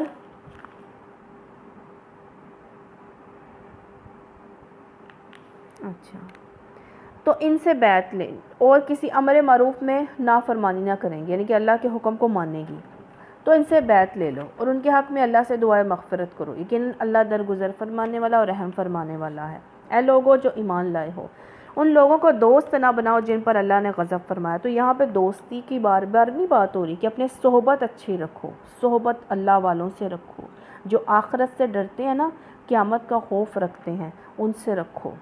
جو آخرت سے اسی طرح مایوس ہیں تو جس طرح قبروں میں پڑے ہوئے کافر مایوس ہیں، یعنی کہ جن پر اللہ کا غضب ہوا وہ آخرت سے مایوس ہونے کا مطلب یہ ہے کہ قیامت کے برپا ہونے سے انکار کر رہے ہیں۔ سورہ صف بندی یعنی مسلمان کافروں کے خلاف صف بندی کر کے کھڑے ہوتے ہیں اللہ کے نام سے جو بے انتہا مہربان اور رحم فرمانے والا ہے۔ اللہ کی تسبیح کی ہے تو سبحان اللہ و بحمدہ سبحان اللہ العظیم، ہر اس چیز نے جو آسمان و زمین میں ہے، اور وہ غالب اور حکیم ہے۔ لوگوں جو ایمان لائے ہو، تم کیوں وہ بات کہتے ہو جو کرتے نہیں ہو۔ اس کی شان نزول یہ ہے کہ کچھ صحابہ آپ صلی اللہ علیہ وسلم میں یعنی کہ مجلس میں آپس میں بیٹھے کہہ رہے تھے، یعنی کہ صحابہ کرام آپس میں بیٹھے ہوئے تھے بھی کہہ رہے تھے کہ اللہ کو سب سے زیادہ پسندیدہ عمل کون سا ہے۔ رسول اللہ صلی اللہ علیہ وسلم سے پوچھنا چاہتے تھے تاکہ ان پر عمل کیا جا سکے، لیکن آپ صلی اللہ علیہ وسلم کے پاس جا کر پوچھنے کی جرت ان میں ہو نہیں رہی تھی۔ اس پر اللہ تعالیٰ نے صورت نازل کر دی کہ تم وہ کیوں کہتے ہو جو کرتے نہیں ہو۔ اور یہ بھی بات ہے، یعنی کہ خیر کی بات جو تم کہتے ہو وہ کرتے کیوں نہیں ہو، جو بات منہ سے نکالتے وہ پورا کیوں نہیں کرتے ہو، یعنی کہ دوسروں کو تم کہتے ہو نماز پڑھو، خود تم نماز پڑھتے نہیں ہو۔ تو کہنے سے پہلے کرنا بھی بہت ضروری ہوتا ہے۔ تو اللہ تعالیٰ ہم جو کہیں اس پر عمل بھی کریں، جو سنیں اس پر بھی عمل کریں۔ اللہ کے نزدیک یہ سخت ناپسندیدہ حرکت ہے کہ جو تم کہو وہ کرو نہیں۔ اللہ کو تو پسندیدہ وہ لوگ ہیں جو اس کی راہ میں اسی طرح سب بستہ کھڑے ہو کر لڑتے ہیں گویا وہ ایک سیسا پلائی ہوئی دیوار ہو، یعنی کہ کافروں کے مقابلے میں مسلمان ایک ایسے ہیں جیسے سیسا پلائی دیوار ہو۔ یاد کرو موسیٰ علیہ السلام کی وہ بات جو اس نے اپنی قوم سے کہی تھی، اے میری قوم کے لوگوں، تم مجھے کیوں اذیت دیتے ہو حالانکہ تم خوب جانتے ہو کہ میں تمہاری طرف اللہ کا بھیجا ہوا رسول ہوں۔ جب انہوں نے ٹیڑھی راہ اختیار کی تو اللہ نے بھی ان کے دل ٹیڑھے کر دیے۔ اللہ فاسقوں کو ہدایت نہیں دیتا۔ ٹیڑھی راہ کیا اختیار کی؟ اللہ اور اس کے رسول کو نہیں مانا، جہاں جانا چاہتے تھے دل گمراہی کی طرف، اللہ نے گمراہی کی طرف ہی دل پھیر دیے۔ تو یا مقلب القلوب ثبت قلوبنا علی دینک، اے دلوں کو جمانے والے ہمارے دلوں کو اپنی ہدایت پر جما دے۔ یاد کرو عیسیٰ ابن مریم کی وہ بات جو اس نے کہتی ہے، بنی اسرائیل میں تمہاری طرف اللہ کا بھیجا ہوا رسول ہوں، تصدیق کرنے والا اس تورات کی جو مجھ سے پہلے آئی ہوئی موجود ہے، بشارت دینے والا ہوں ایک رسول کی جو میرے بعد آئے گا جس کا نام احمد ہوگا۔ مگر جب وہ ان کے پاس کھلی کھلی نشانیاں لے کر انہوں نے کہا یہ تو جادو ہے، یعنی کہ انجیل میں بھی تورات میں بھی حضرت محمد صلی اللہ علیہ وسلم کا نام کا ذکر تھا، آپ کا ذکر تھا کہ آپ آنے والے اور آپ کا نام احمد ہوگا، لیکن جب وہ آئے تو انہوں نے کہا یہ تو جادو ہے۔ اب بھلا اس شخص سے بڑا ظالم اور کون ہوگا جو اللہ پر جھوٹے بہتان باندھے، حالانکہ اسے اسلام اللہ کے آگے سر اطاعت جھکا دینے کی دعوت دی جا رہی ہے۔ ایسے ظالموں کو اللہ ہدایت نہیں دیا کرتا۔ یہ لوگ اپنے منہ کی پھونکوں سے اللہ کا نور کو بجھانا چاہتے ہیں، یعنی کہ سازشوں سے دین اسلام کو جو ہے بجھانا چاہتے ہیں۔ اللہ کا فیصلہ یہ کہ اپنے نور کو پورا پھیلا کرے گا، قرآن اسلام اور قرآن کو پھیلا کرے گا، ہوا کافروں کو کتنا ہی ناگوار ہو۔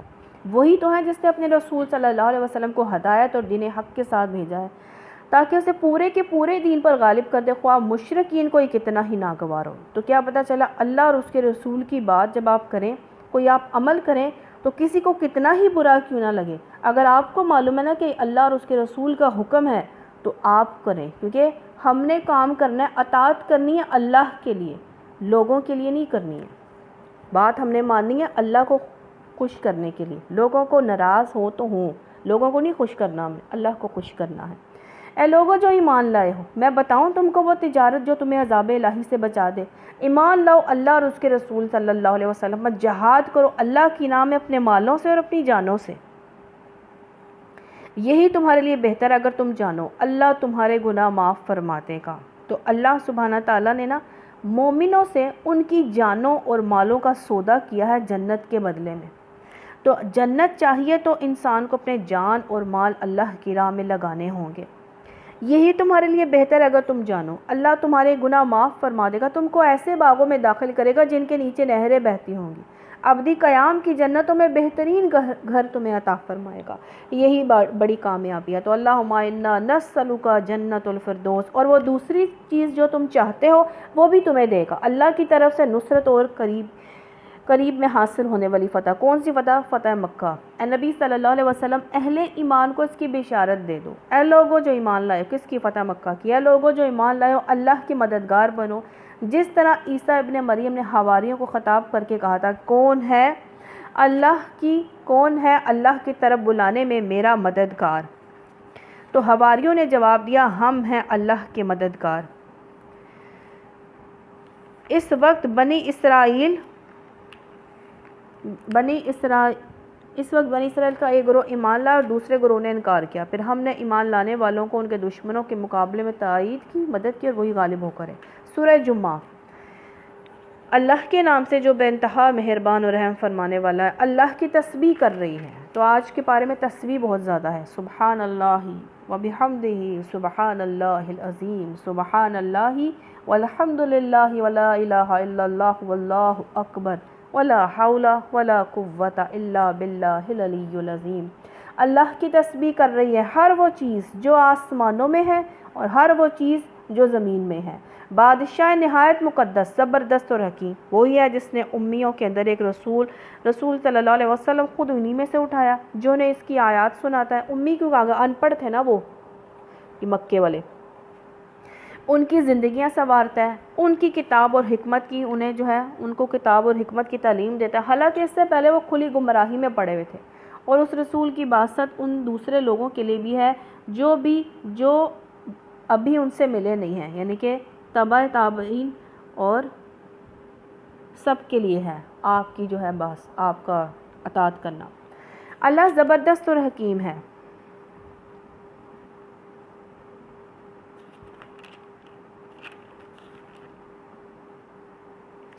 یعنی کہ محمد صلی اللہ علیہ وسلم کی رسالت صرف عرب قوم تک محدود نہیں بلکہ دنیا بھر کے دوسری قوموں نسلوں کے لیے بھی ہے جو ابھی آ کر اہل ایمان میں شامل نہیں ہوئی ہے مگر آگے قیامت تک آنے والی ہے۔ اللہ زبردست حکیم ہے، یہ اس کا فضل ہے، جسے چاہتا ہے وہ بڑا فضل فرمانے والا ہے، جسے چاہتا ہے دیتا ہے وہ بڑا فضل فرمانے والا ہے۔ جن لوگوں کو تورات کا حامل بنایا گیا مگر انہوں نے اس کا بار نہ اٹھایا، بوجھ نہ اٹھایا، ان کی مثال اس گدھے کی سی ہے جس پر کتابیں لدی ہوئی ہیں، یعنی کہ کرنا علم لے کر عمل کرنا تھا، لیکن انہوں نے صرف علم حاصل کر کے نا کتابوں کا بوجھ تو اپنے اوپر لاد لیا، علم ہمیں بہت پتہ ہے، ہم بہت علم رکھتے ہیں، لیکن عمل ذرا بھی نہیں تھا۔ تو جب بھی انسان کتاب پڑھے تو کتاب کا مقصد کیا ہے؟ علم حاصل کر کے اس پر عمل کرنا، اپنی زندگیوں میں لے کر آنا اور اپنی زندگیاں قرآن کے علم کے مطابق وہ گزارنا۔ ان کو بھی یہی حکم دیا گیا تھا، لیکن انہوں نے صرف علم حاصل کر لیا، ایز اے نالج تو لے لیا، لیکن جب عمل کرنے کی باری آئی تو عمل نہیں کیا۔ اس سے بھی زیادہ بری مثال ہے ان لوگوں کی جنہوں نے اللہ کی آیات کو، اللہ تعالیٰ نے ان کی مثال ایسی ہے گدھے کی سی ہے جس پر کتابیں لدی ہوئی ہوں۔ اس سے بھی زیادہ بری مثال ہے ان لوگوں نے جنہوں نے اللہ کی آیات کو جھٹلا دیا۔ ایسے ظالموں کو اللہ ہدایت نہیں دیا کرتا۔ ان سے کہو اے لوگوں جو یہودی بن گئے ہو، اگر تمہیں یہ گھمنڈ ہے کہ باقی سب لوگوں کو چھوڑ کر بس تم ہی اللہ کے چہیتے ہو تو موت کی تمنا کرو، اگر تم اپنے اس ذوم میں سچے ہو۔ یہ کہتے تھے ہم اللہ کے چہیتے ہیں، ہم تو جائیں گے جنت میں ہی نا، اگر ہم گئے بھی جہنم میں تو ہم تو بس 40 دن ہم نے اس کی وہ پوجا کی تھی بچڑے کی، ہمیں وہی وہ سزا ملے گی۔ تو اللہ تعالیٰ فرما رہے کہ اگر اللہ کے اتنے چہیتے تو موت کی تمنا کیوں نہیں کرتے؟ تمہیں پتہ ہے کہ تمہارے ساتھ اچھا ہونا ہے تو مرو، پھر جاؤ وہاں پہ قیامت، وہ جہاں پہ جنت تم کہہ رہے ہو ہمارے لیے ہے تو جاؤ۔ لیکن اللہ تعالیٰ فرما رہے ہرگز اس کی تمنا نہ کریں گے اپنے ان کرتوتوں کی وجہ سے جو یہ کر چکے ہیں۔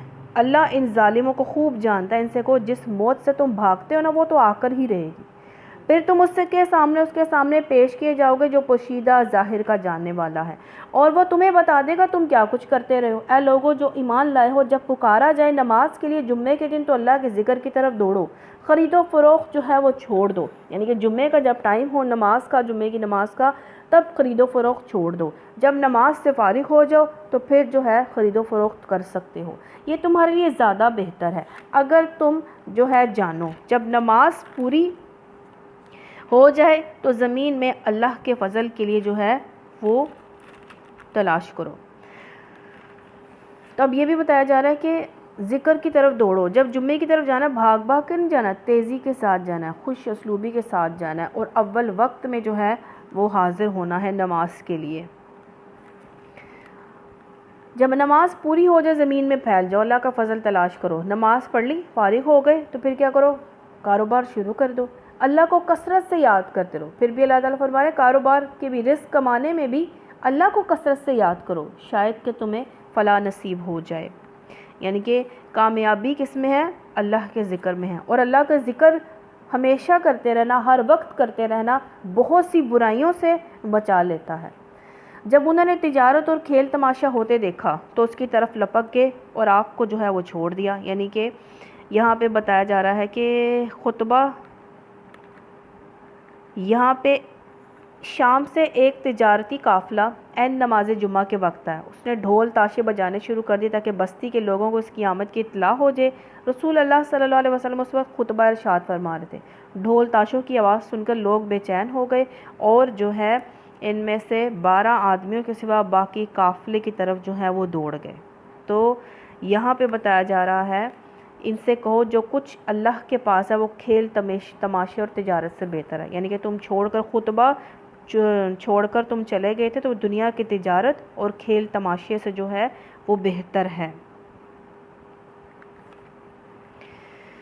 تو ان سے کہو اور اللہ سب سے بہتر رزق دینے والا ہے۔ تو یہ بھی تھا کہ ان کے پاس وہ غلہ لے کر آئے تھے اور مسلمانوں نے کہا کہ ہم غلہ جو ہے وہ لے کے رکھ لیں، تو اللہ تعالیٰ نے فرمایا اللہ بہتر جو ہے وہ رزق دینے والا ہے۔ نبی صلی اللہ علیہ وسلم نے فرمایا کہ جمعے کے دن ہر جوان پر غسل واجب ہے، مسواک کرنا، اگر میسر ہو تو خوشبو بھی لگا سکتا ہے، تو عورت بھی لگائے، ہاں جی عورت بھی لگا سکتی ہے، لیکن وہ خوشبو جو دوسرا محسوس نہ کرے، وہ عورت خود محسوس کرے، وہ لگا سکتی ہے۔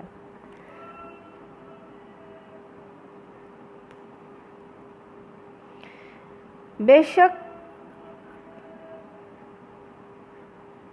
ہفتے کے دنوں میں قیامت جو ہے جمعے والے دن آئے گی، جمعے کے دن خوب روشن خوبصورت ہوگا، چمکتا دمکتا، اہل جمعہ اسے گھیر لیں گے جیسے دلہن کو رخصت کرتے گھیر لیا جاتا ہے۔ جمعے کے دن اسے پڑھنے والوں کے لیے روشنی کرے گا اور وہ روشنی میں چل رہے ہوں گے۔ جمعہ روشنی کرے گا ان لوگوں کے لیے جو جمعہ پڑھتے ہیں، جمعے میں عبادت کرتے ہیں۔ رنگ برف کی طرح سفید اور خوشبو کستوری اور کافور کے پہاڑوں میں گھسے ہوں گے، جنوں انس انہیں دیکھ رہے ہوں گے، جنوں انس تعجب کرتے ہوں گے، نگاہ نیچی نہیں کریں گے، وہ اہل جمعہ جنت میں چلے جائیں گے۔ یعنی کہ جمعہ آئے گا ایسا روشن چمکتا ہوگا کہ انہیں لے کر جو ہے وہ جنت میں چلا جائے گا۔ تو نبی صلی اللہ علیہ وسلم نے فرمایا آدمی کی نماز کا طویل ہونا، خطبے کا مختصر ہونا اس بات کی علامت ہے کہ وہ دین کی سمجھ رکھتا ہے۔ جمعے کی اذان ہوتے ہی تجارت حرام ہو جاتی ہے۔ سورہ منافقون، منافق کی جمع، منافق دو رخ والے ہوتے ہیں، دو رخ کے کردار والے شخص کو کہتے ہیں، ادھر کچھ اور ادھر کچھ اور، جبکہ مومن اندر سے بھی ویسا باہر سے بھی ویسا، ادھر بھی ویسا ادھر بھی ویسا، ادھر یعنی کہ سامنے بھی ویسا پیچھے سے بھی ویسا ہے، خیر خواہ ہی ہوتی ہے مومن، خیر خواہ ہوتا ہے، حسن سلوک کرنے والا، کسی کا برا سوچنے والا، برا کرنے والا نہیں ہوتا ہے۔ اللہ کے نام سے جو بے انتہا مہربان رحم فرمانے والا ہے۔ نبی صلی اللہ علیہ وسلم جب یہ منافقین آپ کے پاس آتے ہیں، کہتے ہیں ہم گواہی دیتے ہیں کہ آپ یقیناً اللہ کے رسول ہیں، ہاں اللہ جانتا ہے تم ضرور اس کے رسول ہو، یعنی کہ آپ صلی اللہ علیہ وسلم اللہ تو جانتا ہے آپ اس کے رسول ہیں۔ کون آتے ہیں؟ عبداللہ بن ابی اور اس کے ساتھی، مگر اللہ گواہی دیتا ہے کہ یہ منافق قطعی جھوٹے ہیں، آپ تو سچے ہیں، آپ واقعی اللہ کے رسول ہیں، لیکن یہ جھوٹ بول رہے ہیں۔ انہوں نے اپنی قسموں کو ڈھال بنا رکھا ہے۔ اس طرح یہ لوگ اللہ کے راستے سے خود رکتے ہیں اور دنیا کو بھی روکتے ہیں۔ کیسی بری حرکتیں ہیں جو یہ لوگ کر رہے ہیں، سب کچھ اسی وجہ سے ان لوگوں نے ایمان لا کر کفر کیا، اس لیے ان کے دلوں پر مہر لگا دی گئی۔ اب یہ کچھ نہیں سمجھتے، یعنی کہ جانتے بوجھتے ہوئے یہ کام کر رہے ہیں اللہ کی نافرمانی کے۔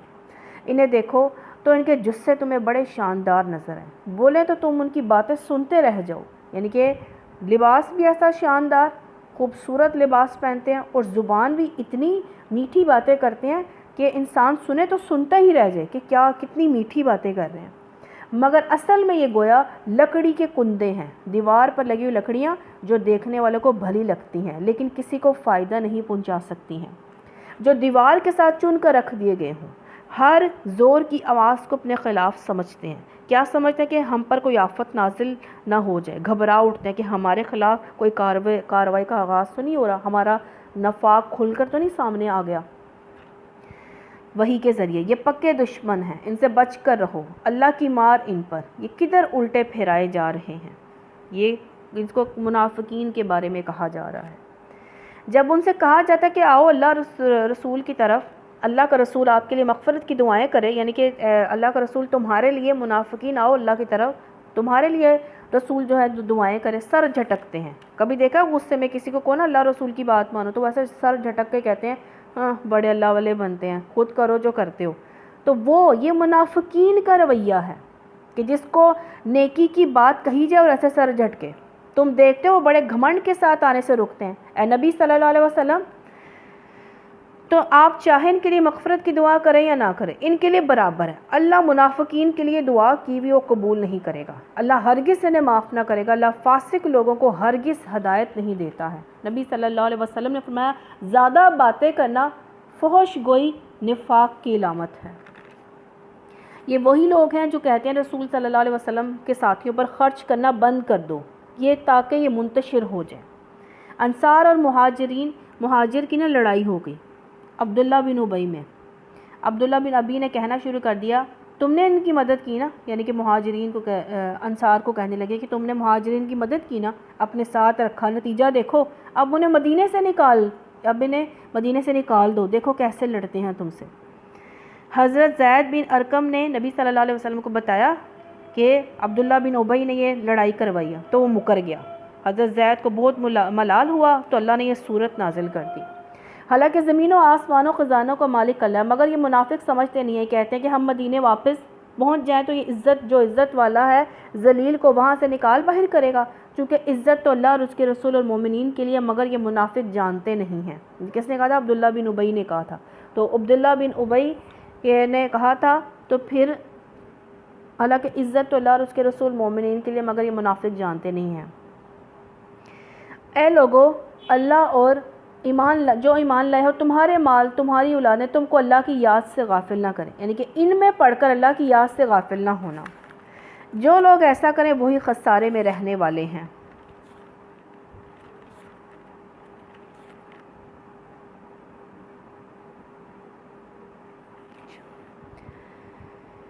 جو رزق ہم نے دیا ہے تمہیں ان میں سے خرچ کرو، قبل اس کے کہ تم میں سے کسی کا موت کا وقت آ جائے، وہ اس وقت کہے کہ اے میرے رب، کیوں نہ تو نے مجھے تھوڑی سی مہلت دی اور میں صدقہ دیتا، نیک لوگوں میں شامل ہو جاتا۔ نبی صلی اللہ علیہ وسلم سے ایک آدمی نے پوچھا اجر کے لحاظ سے کون سا صدقہ سب سے بڑا؟ آپ نے فرمایا تندرستی کی حالت میں جو کرے، حرص رکھتا ہو، فقر سے ڈرتا ہو، دولت کی امید رکھتا ہو، لہذا صدقہ کرنے میں جلدی کرو۔ آپ نے فرمایا ایسا نہ ہو کہ جان لبوں پر آ جائے اور تو یوں کہے کہ اتنا فلاں کو دے دو، اتنا فلاں کو دے دو، حالانکہ اس وقت یہ مال تیرا نہیں، یعنی کہ وارثوں کا رہ جاتا ہے۔ جب تو یہ کہی اتنا دے دو، اس کو اتنا دے دو، مرنے کے بعد تو ہے ہی مال وارثوں کا نا۔ مال وہی ہے جو آپ کی زندگی میں آپ کے پاس ہے، جو آپ اپنے ہاتھوں سے خرچ کر جاؤ گے۔ صرف مرنے کے بعد 2/3 مال میں سے انسان اپنی وصیت کر کے جا سکتا ہے۔ اگر اس نے وصیت نہ کی تو مال وارثوں کا ہی ہے، تو اپنے ہاتھوں سے اللہ کی راہ میں جو ہے وہ خرچ کرنا چاہیے اور اپنی زندگی میں، لیکن کسی کا حق مار کر نہیں۔ اے لوگ جو ایمان لائے ہو، تمہارے مال تمہاری اولادیں تم کو اللہ کی یاد سے غافل نہ کر دیں۔ جو لوگ ایسا کرے وہی خسارے میں ہیں، اور جو اللہ نے رزق دیا وہ خرچ کرو، اس سے قبل کہ موت آ جائے۔ اس وقت وہ گیا رب کیوں نہ مجھے تھوڑی مہلت دیتی، میں بھی صدقہ کرتا، اللہ وہ نیک لوگوں میں شامل ہوتا۔ حالانکہ جب کسی کی مہلت عمل پوری ہونے کا وقت آ جاتا ہے تو اللہ کسی شخص کو ہرگز مہلت نہیں دیتا. جو کچھ تم کرتے ہو اللہ کو اس کی خبر ہے. سورہ تغابن. تغابن ہار جیت کا دن. اللہ کے نام سے کون سا؟ قیامت کا دن ہار جیت کا دن ہے. کوئی ہارے گا کوئی جیتے گا. جیتے گا کون؟ جو فلاح پا جائے گا. فلاح کیسے ملے گی؟ جنت کے ذریعے ملے گی. جو جنت جسے مل گئی وہ جیت جائے گا، اور جسے دوزخ ملی وہ سب کچھ دنیا میں ہوتے ہوئے بھی آخرت میں ہار جائے گا. اللہ کے نام سے جو بے انتہا مہربان و رحم فرمانے والا ہے، تو اللہ ہمیں جیتنے والوں میں سے رکھے. اللہ کی تسبیح کر رہی ہے. سبحان اللہ و بحمدہ سبحان اللہ العظیم. ہر وہ چیز جو آسمانوں میں ہے اور وہ جو زمین میں ہے اس کی بادشاہی ہے، اسی کے لیے تعریف ہے، اور وہ ہر چیز پر قادر ہے. وہی ہے جس نے تم کو پیدا کیا. پھر تم میں سے کوئی کافر ہے کوئی مومن؟ اللہ وہ سب کچھ دیکھ رہا ہے جو تم کرتے ہو. اس نے زمین و آسمان کو برحق پیدا کیا ہے، تمہاری صورت بنائی، بڑی عمدہ بنائی ہے.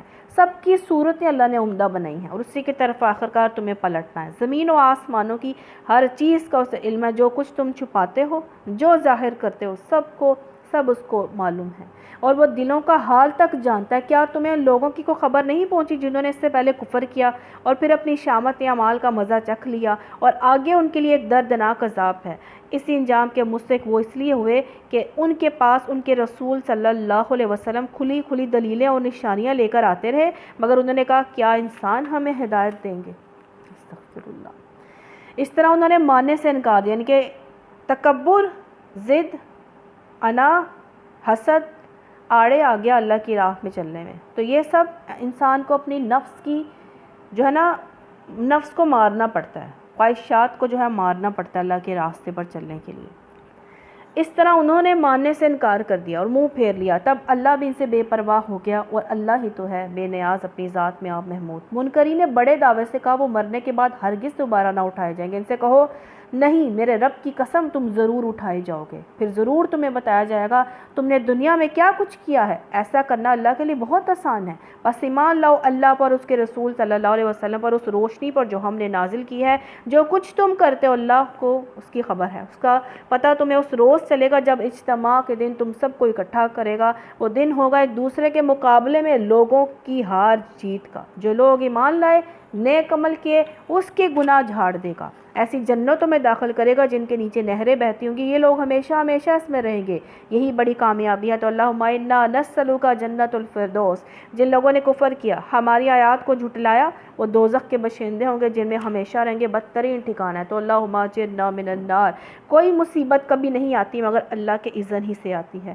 جو شخص اللہ پر ایمان رکھتا ہو، اللہ اس کے دل کو ہدایت بخشتا ہے. اللہ کو ہر چیز کا علم ہے. اللہ کی اطاعت کرو، رسول اللہ صلی اللہ علیہ وسلم کی اطاعت کرو. لیکن اگر تم اطاعت سے منہ موڑتے ہو تو ہمارے رسول صلی اللہ علیہ وسلم پر صاف صاف حق پہنچانے کے سوا کوئی ذمہ داری نہیں ہے. اللہ وہ ہے جس کے سوا کوئی اللہ نہیں، کوئی خدا نہیں. لہٰذا ایمان لانے والوں کو اللہ پر بھروسہ رکھنا چاہیے. اے لوگوں جو ایمان لائے ہو، تمہاری بیویاں، تمہاری اولاد میں سے بعض تمہارے دشمن ہیں، ان سے ہوشیار رہو. مکے سے ہجرت کرنے کا حکم ہے. کچھ مسلمانوں کی بیوی بچوں نے کہا ہجرت نہ کرنے کا کہا. پھر جب وہ بعد میں رسول اللہ صلی اللہ علیہ وسلم کے پاس آئے تو دیکھا کہ جو پہلے آنے والے تھے انہوں نے دین میں بہت زیادہ جو ہے وہ ترقی کر لی تھی، انہیں دین کی بہت سمجھ آ چکی تھی. اس پر انہوں نے کہا کہ بیوی بچوں پر غصہ آیا، انہوں نے انہیں سزا دینے کا ارادہ کیا تو اللہ نے اس میں انہیں معاف کر دیا اور درگزر سے کام لینے کی تلقین کی. تمہارے مال اور تمہاری اولاد تو ایک آزمائش ہے. اللہ ہی ہے جس کے پاس بڑا اجر ہے. لہذا جب تک تمہارے بس میں ہو اللہ سے ڈرتے رہو، سنو، اطاعت کرو اور اپنے مال خرچ کرو. یہ تمہارے ہی لیے بہتر ہے. جو اپنے دل کی تنگی سے محفوظ رہ گئے بس وہی فلاح پانے والے. اگر تم اللہ کو قرض حسن دو تو وہ تمہیں کئی گنا بڑھا کر دے گا، تمہارے قصوروں سے درگزر فرمائے گا. اللہ بڑا قدردان اور بردبار ہے. تو کیا پتہ چلا؟ اللہ کی راہ میں خرچ کرنا قصوروں سے معافی کا بھی سبب بنتا ہے. حاضر غائب ہر چیز کو جانتا ہے، زبردست اور دانا ہے. سورہ طلاق. طلاق کی ضد ہے نکاح. طلاق کی بنیاد اختلافات، حقیقت پسندی کا نہ ہونا. نکاح کی بنیاد محبت اور رحمت. اللہ کے نام سے جو بے انتہا مہربان و رحم فرمانے والا ہے. اے نبی صلی اللہ علیہ وسلم، جب تم لوگ عورتوں کو طلاق دے دو تو انہیں ان کی عدت کے لیے طلاق دیا کرو. عدت کے لیے طلاق دیا کرو.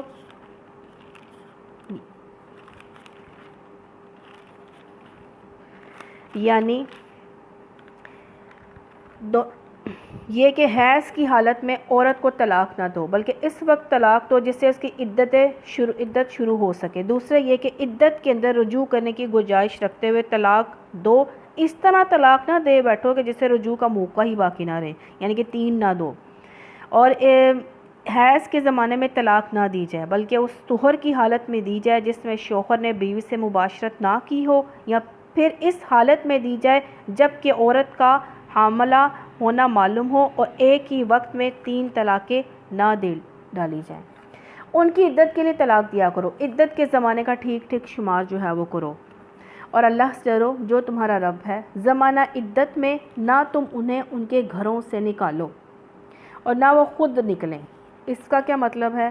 یعنی کہ طلاق کو جو ہے کھیل نہ سمجھ بیٹھو، طلاق کا اہم معاملہ پیش آنے کے بعد بھی یہ یاد نہ رکھا جائے کہ کب طلاق دی گئی ہے اور کب عدت جو ہے وہ شروع ہو رہی ہے۔ نہیں، مرد غصے میں آ کر عورت کو گھر سے نکال دے، نہ عورت خود ہی بگڑ کر گھر چھوڑ دے۔ عدت تک گھر اس کا ہے، اسی گھر میں دونوں کو رہنا چاہیے تاکہ باہم موافقت کی کوئی صورت نکل سکے، صلح کی صورت۔ اور دونوں اگر ایک گھر میں موجود رہیں گے تو 3 مہینے تک یا 3 حیض آنے تک یا حمل کی صورت میں وضع حمل تک اس سے مواقع بارہا پیش آ سکتے ہیں کہ صلح جو ہے وہ ہو جائے۔ زمانہ عدت میں نہ تم انہیں ان کے گھروں سے نکالو اور نہ وہ خود نکلیں۔ نان و نفقہ خرچہ وغیرہ بھی جو ہے وہ دینا ہوگا، الا یہ کہ وہ کسی سری برائی کے مرتکب ہوں، یعنی بد چلنے کی مرتکب ہوں، یا زمانہ عدت میں لڑتی جھگڑتی رہیں، بد زبانی کرتی رہیں، تو پھر جو ان کو جو بھی کیا لڑنے کے لیے تو رکھا نا، صلح کرنے کے لیے رکھا ہے۔ یہ اللہ کی مقرر کردہ حدیں ہیں، جو کوئی اللہ کی حدوں سے تجاوز کرے گا وہ اپنے اوپر جو ہے خود ظلم کرے گا۔ تو تم انہیں جانتے ہو شاید کہ اس کے بعد اللہ موافقت کی کوئی صورت پیدا کر دے، پھر جب وہ اپنی عدت کے مدت کے خاتمے پر پہنچیں، یعنی کہ عدت ختم ہو رہی ہے، یا انہیں بھلے طریقے سے اپنے نکاح میں رکھو یا بھلے طریقے سے ان سے جدا ہو جاؤ، تو وہ 2 ایسے آدمیوں کو گواہ بنا لو جو تم میں سے صاحب عدل ہوں، اور اے گواہ بنانے والوں گواہی جو ہے ٹھیک اللہ کے لیے جو ہے وہ دو۔ اگر عدت کی مدت گزر جائے، بیوی اپنے ماں باپ کے گھر چلی جائے، تو دوبارہ نکاح کیا جائے۔ نکاح نبھانے کے لیے 4 چیزیں ہوتی ہیں: تقوی، رسول کی فرما برداری، قرابت داری کا لحاظ، اور سچ پر زندگی گزارنا۔ اگر مدت ہے، یعنی کہ ابھی 3 حیض ہیں، مدت 3 حیض میں رجوع ہو گیا، تب جو ہے وہ نہیں ہوگی، نکاح نہیں کرنا پڑے گا۔ لیکن مدت گزرنے کے بعد وہ عورت جو ہے اس کی تب بھی واپس آ سکتی ہے جب وہ نکاح کر کے اس کو واپس لے کر آئے گا۔ نبی صلی اللہ علیہ وسلم نے فرمایا طلاق جائز ہے، حلال تو ہے، لیکن 2 طلاق کے بعد، 3 کے بعد عورت جو ہے وہ اس پر حرام ہو جائے گی۔ طلاق جائز ہے، حلال تو ہے، لیکن اللہ کے ہاں سخت ناپسندیدہ چیز ہے۔ نبی صلی اللہ علیہ وسلم نے فرمایا نکاح کرو، طلاق نہ دو، کیونکہ طلاق سے عرش رحمان ہل جاتا ہے۔ تو صاحب عدل ہوں، یعنی کہ 2 جب آپ نے جدا ہونا ہے تب بھی 2 آدمیوں کو گواہ بناؤ گے، اور جب اکٹھے ہونا ہے یعنی کہ رجوع طلاق رجوعی ہے، رجعی دی ہے تو رجوع کرنا ہے، تو تب بھی جو ہے صاحب عدل انصاف پسند لوگوں کو گواہ بنا کر پھر جو ہے وہ رجوع کرنا ہے، اور گواہ بنانے والی بھی ٹھیک حق کے مطابق جو ہے وہ گواہی دیا کریں۔ یہ باتیں ہیں جن کی تم لوگوں کو نصیحت کی جاتی ہے ہر اس شخص کو جو اللہ اور آخرت کے دن پر ایمان رکھتا ہو۔ جو کوئی اللہ سے ڈرتے ہوئے کام کرے گا، اللہ اس کے لیے مشکلات سے نکلنے کا کوئی راستہ جو ہے وہ بتا دے گا، اور اسے ایسے راستے سے رزق دے گا جدھر اس کو کوئی گمان نہ جاتا ہو۔ جو اللہ پر بھروسہ کرے اس کے لیے وہی کافی ہے۔ اللہ اپنا کام کر کے رہتا ہے، اللہ نے ہر چیز کے لیے تقدیر جو ہے وہ مقرر کر رکھی ہے۔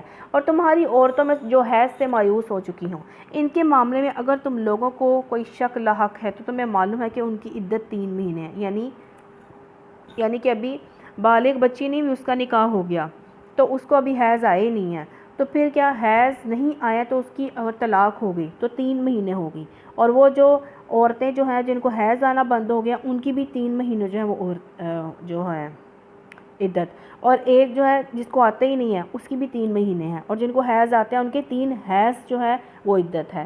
یہی حکم ہے ان کا ہے جنہیں ابھی حیض نہ آیا، اور حاملہ عورتوں کی عدت کی حد یہ ہے کہ ان کے وضع حمل ہو جائے۔ جو شخص اللہ سے ڈرے اس کے معاملے میں وہ سہولت پیدا کرتا ہے، یہ اللہ کا حکم ہے جو اس نے تمہاری طرف نازل کیا ہے۔ جو اللہ سے ڈرے گا اللہ اس کی برائیوں کو اس سے دور کر دے گا اور اس کو بڑا اجر دے گا۔ اس کا زمانہ عدت میں اسی جگہ رکھو ان کو جہاں تم رہتے ہو، یعنی کہ خامت اپنے گھر میں ہی رکھیں، اگر مکان میں کوئی کمرہ ہے تو اس کو کمرہ دے دیں، اس کو رکھیں وہاں پہ، اور جیسی کچھ بھی جگہ تمہیں میسر ہو، انہیں تنگ کرنے کے لیے، ان کو ستانے کے لیے نہ رکھو، اس لیے رکھو کہ یہاں پہ رہیں گے زمانہ عدت میں تو صلح کا جو ہے وہ کوئی امکان پیدا ہو جائے گا۔ اگر وہ حاملہ ہوں تو ان پر اس وقت تک خرچ کرتے رہو جب تک کہ ان کا وضع حمل نہ ہو جائے، پھر اگر وہ تمہارے لیے بچے کو دودھ پلائیں تو ان کی اجرت انہیں دو، بھلے طریقے سے اجرت کا معاملہ باہمی گفت و شنید سے طے کر لو، یعنی کہ اگر میاں بیوی رہتے، رشتہ رہنا تھا تو پھر جو ہے اجرت کوئی نہیں دینی تھی، اب رشتہ ختم تو بچے کو دودھ پلانے کی جو ہے اجرت دے گی ماں، کس کو؟ وہ ماں اجرت لے گی، کس سے؟ اس کے ہسبینڈ سے، بچے کے باپ سے۔ لیکن اگر تم نے اجرت طے کرنے میں ایک دوسرے کو تنگ کیا، یعنی کہ باپ کہہ رہا ہے کہ میں تو اتنی دے سکتا ہوں، میں اس بچے کی اجرت زیادہ نہیں دے سکتا، عورت کے میں نے زیادہ لینی ہے، دونوں ایک دوسرے کو تنگ نہیں کریں گے، جو ہے مل جل کر جو ہے فیصلہ ہوگا۔ خوشحال آدمی اپنی خوشحالی کے مطابق نفقہ دے، خرچہ، اور جس کو رزق کم دیا گیا اسی مال میں سے خرچ کرے جو اللہ نے اسے دیا ہے۔ اللہ نے جس کو جتنا کچھ دیا ہے اس سے زیادہ کا وہ اسے تکلیف نہیں دیتا ہے، اس پہ بوجھ نہیں ڈالتا، بعید نہیں کہ اللہ تنگ دستی کے بعد فراغ دستی بھی عطا فرما دے۔ کتنی ہی بستیاں ہیں جنہوں نے اپنے رب اور اس کے رسولوں کے حکم سے سرتابی کی تو ہم نے ان سے سخت محاسبہ کیا، ان کو بری طرح سزا دی، انہوں نے اپنے کیے کا مزہ چکھ لیا اور ان کا انجام کر گھاٹا ہی گھاٹا تھا۔ اللہ نے آخرت میں ان کے لیے سخت عذاب مہیا کر رکھا ہے، بس اللہ سے ڈرو اے صاحب عقل لوگوں جو ایمان لائے ہو۔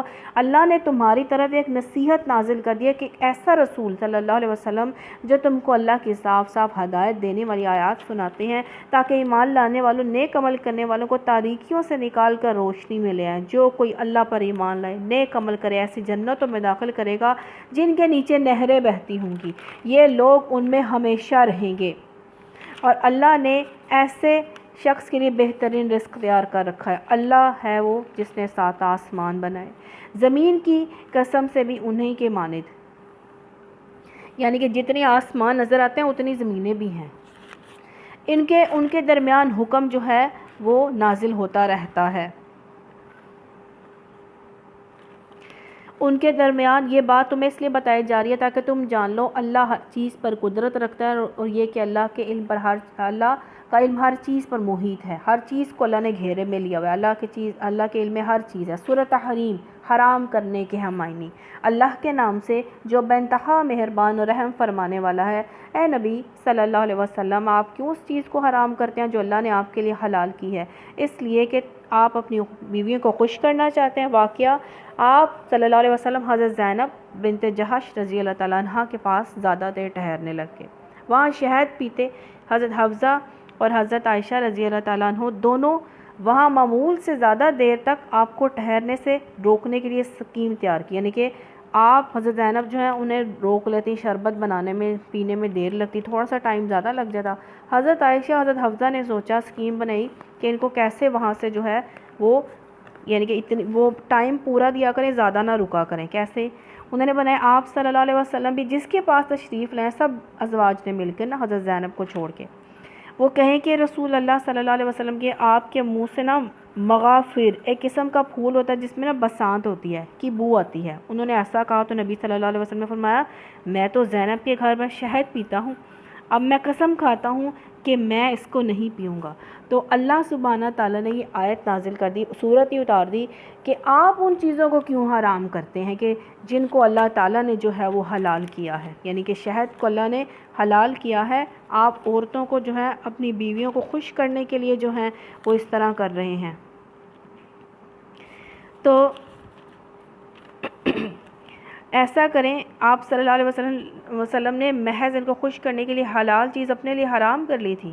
تو رسول اللہ صلی اللہ علیہ وسلم کی ایک بیوی حضرت زینب کے یہاں کہیں سے شہد آیا تھا تو حضور صلی اللہ علیہ وسلم کو مرغوب تھا، اس لیے آپ صلی اللہ علیہ وسلم نے خلاف معمول ان کے یہاں زیادہ دیر تشریف فرما رہنے لگے۔ اس پر بیویوں کو جو ہے وہ رشک آیا اور آپ صلی اللہ علیہ وسلم کو جو ہے وہاں سے ٹائم ایسے انہوں نے جو ہے سازش جو ہے وہ ایسا پلان کیا۔ اس لیے کہ آپ بیویوں کی خوشی چاہتے ہیں۔ اللہ معاف کرنے والا، رحم فرمانے والا ہے۔ اللہ نے تم لوگوں کے لیے اپنے قسموں کی پابندی سے نکلنے کا طریقہ مقرر کر دیا ہے۔ اللہ مولا ہے اور وہی علیم اور حکیم ہے، یعنی کہ آپ نے قسم کھا لی ہے، آپ جو ہے قسم کا جو ہے وہ پابندی سے جو نکلنے کا طریقہ جو وہ دیا گیا ہے وہ آپ ادا کریں، اور اپنے شہد کو جو اللہ تعالیٰ نے حلال کیا وہ آپ کھائیں۔ یہ معاملہ بھی قابل توجہ ہے کہ نبی صلی اللہ علیہ وسلم نے ایک بات اپنی بیوی سے راز میں کہی تھی۔ شہد اپنے اوپر حرام کی بات نبی صلی اللہ علیہ وسلم نے حضرت حفصہ رضی اللہ تعالیٰ عنہ سے کی تھی، انہوں نے حضرت عائشہ رضی اللہ تعالیٰ عنہ سے کر دی۔ پھر جب اس بیوی نے کسی اور پر وہ راز ظاہر کر دیا تو اللہ نے نبی صلی اللہ علیہ وسلم کو اس افشائے راز کی اطلاع دے دی۔ یہ راز فاش ہو گیا نبی صلی اللہ علیہ وسلم، تو نبی صلی اللہ علیہ وسلم نے اس پر کسی حد تک اس بیوی کو خبردار کیا اور کس حد تک اس سے درگزر کیا۔ پھر جب نبی صلی اللہ علیہ وسلم نے اسے افشائے راز کی یہ بات بتائی تو اس نے پوچھا، یعنی کہ حضرت حفصہ رضی اللہ تعالیٰ عنہ نے پوچھا کہ آپ کو اس کی کس نے خبر دی؟ نبی صلی اللہ علیہ وسلم نے فرمایا مجھے اس نے خبر دی جو سب کچھ جانتا اور خوب باخبر ہے۔ کس نے؟ اللہ سبحانہ تعالیٰ نے۔ اگر تم اللہ سے توبہ کرتی ہو، دونوں کون؟ حضرت حفصہ رضی اللہ تعالیٰ عنہ اور حضرت عائشہ رضی اللہ تعالیٰ عنہ، تمہارے لیے بہتر ہے، کیونکہ تمہارے دل سیدھی راہ سے جو ہے وہ ہٹ گئے ہیں۔ تو انہیں جو ہے نبی صلی اللہ علیہ وسلم جو وہ تنبیہ فرما رہے ہیں کہ آپ کے دل جو ہے سیدھی راہ سے ہٹ گئے۔ اگر نبی صلی اللہ علیہ وسلم کے مقابلے میں تم نے جتھا بندی کی تو جان رکھو کہ اللہ اس کا مولا ہے، اور اس کے بعد جبریل علیہ السلام، اور تم صالح علیہ ایمان اور سب ملائکہ اس کے ساتھی اور مددگار ہیں۔ بعید نہیں کہ اگر نبی صلی اللہ علیہ وسلم تم سب بیویوں کو طلاق دے دے تو اللہ انہیں ایسی بیویاں عطا فرمائے جو تم سے بہتر ہوں، سچی مسلمان، با ایمان، اطاعت گزار، توبہ گزار، عبادت گزار، اور وہ راز درخواں شوہر دیدہ ہوں یا باکرہ ہوں، شوہروں کی پیاریاں اور کنواریاں ہوں۔ تو یہاں پہ بتایا جا رہا ہے آپ صلی اللہ علیہ وسلم کو خطاب کر کے اور آپ کے ازواج کو خطاب کر کے کہ اپنے اوپر اللہ کی حلال کردہ چیز کو حرام نہ کریں، اور دوسرا اپنے شوہروں کی وفادار رہو، اپنے شوہروں کے راز دوسروں کو جا کر نہ بتاؤ، اپنے فیملی کے راز دوسروں کو جا کر نہ بتاؤ۔ اے لوگو جو ایمان والے ہو، بچاؤ اپنے آپ کو، اپنے اہل و عیال کو اس آگ سے جس کا ایندھن انسان اور پتھر ہوں گے۔ اب بتایا جا رہا ہے صرف اپنے آپ کو بچانے کی فکر نہ کرو، اپنے اولاد کو، اپنے خاندان کو بھی جو ہے آگ سے بچاؤ، جس پر نہایت تند خور سخت غیر فرشتے مقرر ہوں گے، کبھی اللہ کے حکم کی نافرمانی نہیں کرتے، اور حکم بھی انہیں دیا جاتا ہے اسے بجا لاتے ہیں۔ اس وقت کہا جائے گا اے کافرو آج معذرتیں پیش نہ کرو، تمہیں ویسا ہی بدلہ دیا جائے گا جو تم عمل کرتے ہو۔ اے لوگو جو ایمان لائے ہو، اللہ سے توبہ کرو، خالص توبہ، بعید نہیں کہ اللہ تمہاری برائیاں دور کر دے، تمہیں ایسی جنتوں میں داخل فرمائے گا جن کے نیچے نہریں بہتی ہوں گی۔ یہ وہ دن ہوگا جب اللہ اپنے نبی صلی اللہ علیہ وسلم کو اور ان لوگوں کو جو اس کے ساتھ ایمان لائے رسوا نہ کرے گا، ان کا نور ان کے آگے آگے جو ہوگا۔ تو یہاں پہ مسلمانوں کو متنبہ کیا جا رہا ہے کہ کیا کریں، کہ اللہ اور اس کے رسول کی جو ہے وہ اطاعت کریں، یعنی ان کا اعمال حسنہ کا اجر ضائع نہ کرے گا۔ کفار منافقین کو یہ کہنے کا موقع ہرگز نہ دے گا کہ ان لوگوں نے خدا پرستی پہ تو اس کا کیا صلہ پایا، یعنی کہ جو لوگ یہ کہتے ہیں کہ یہ تو غریب ہیں، اگر دین اچھا ہوتا تو ہم سرداروں پر اترتا، تو پھر اللہ تعالیٰ بتاتے ہیں تب پتہ چلے گا کہ وہاں پہ کون جو ہے رسوا ہوتا ہے اور کس کو عزت ملتی ہے۔ ان کا نور ان کے آگے اور ان کے دائیں جانب دوڑ رہا ہوگا، کن کا؟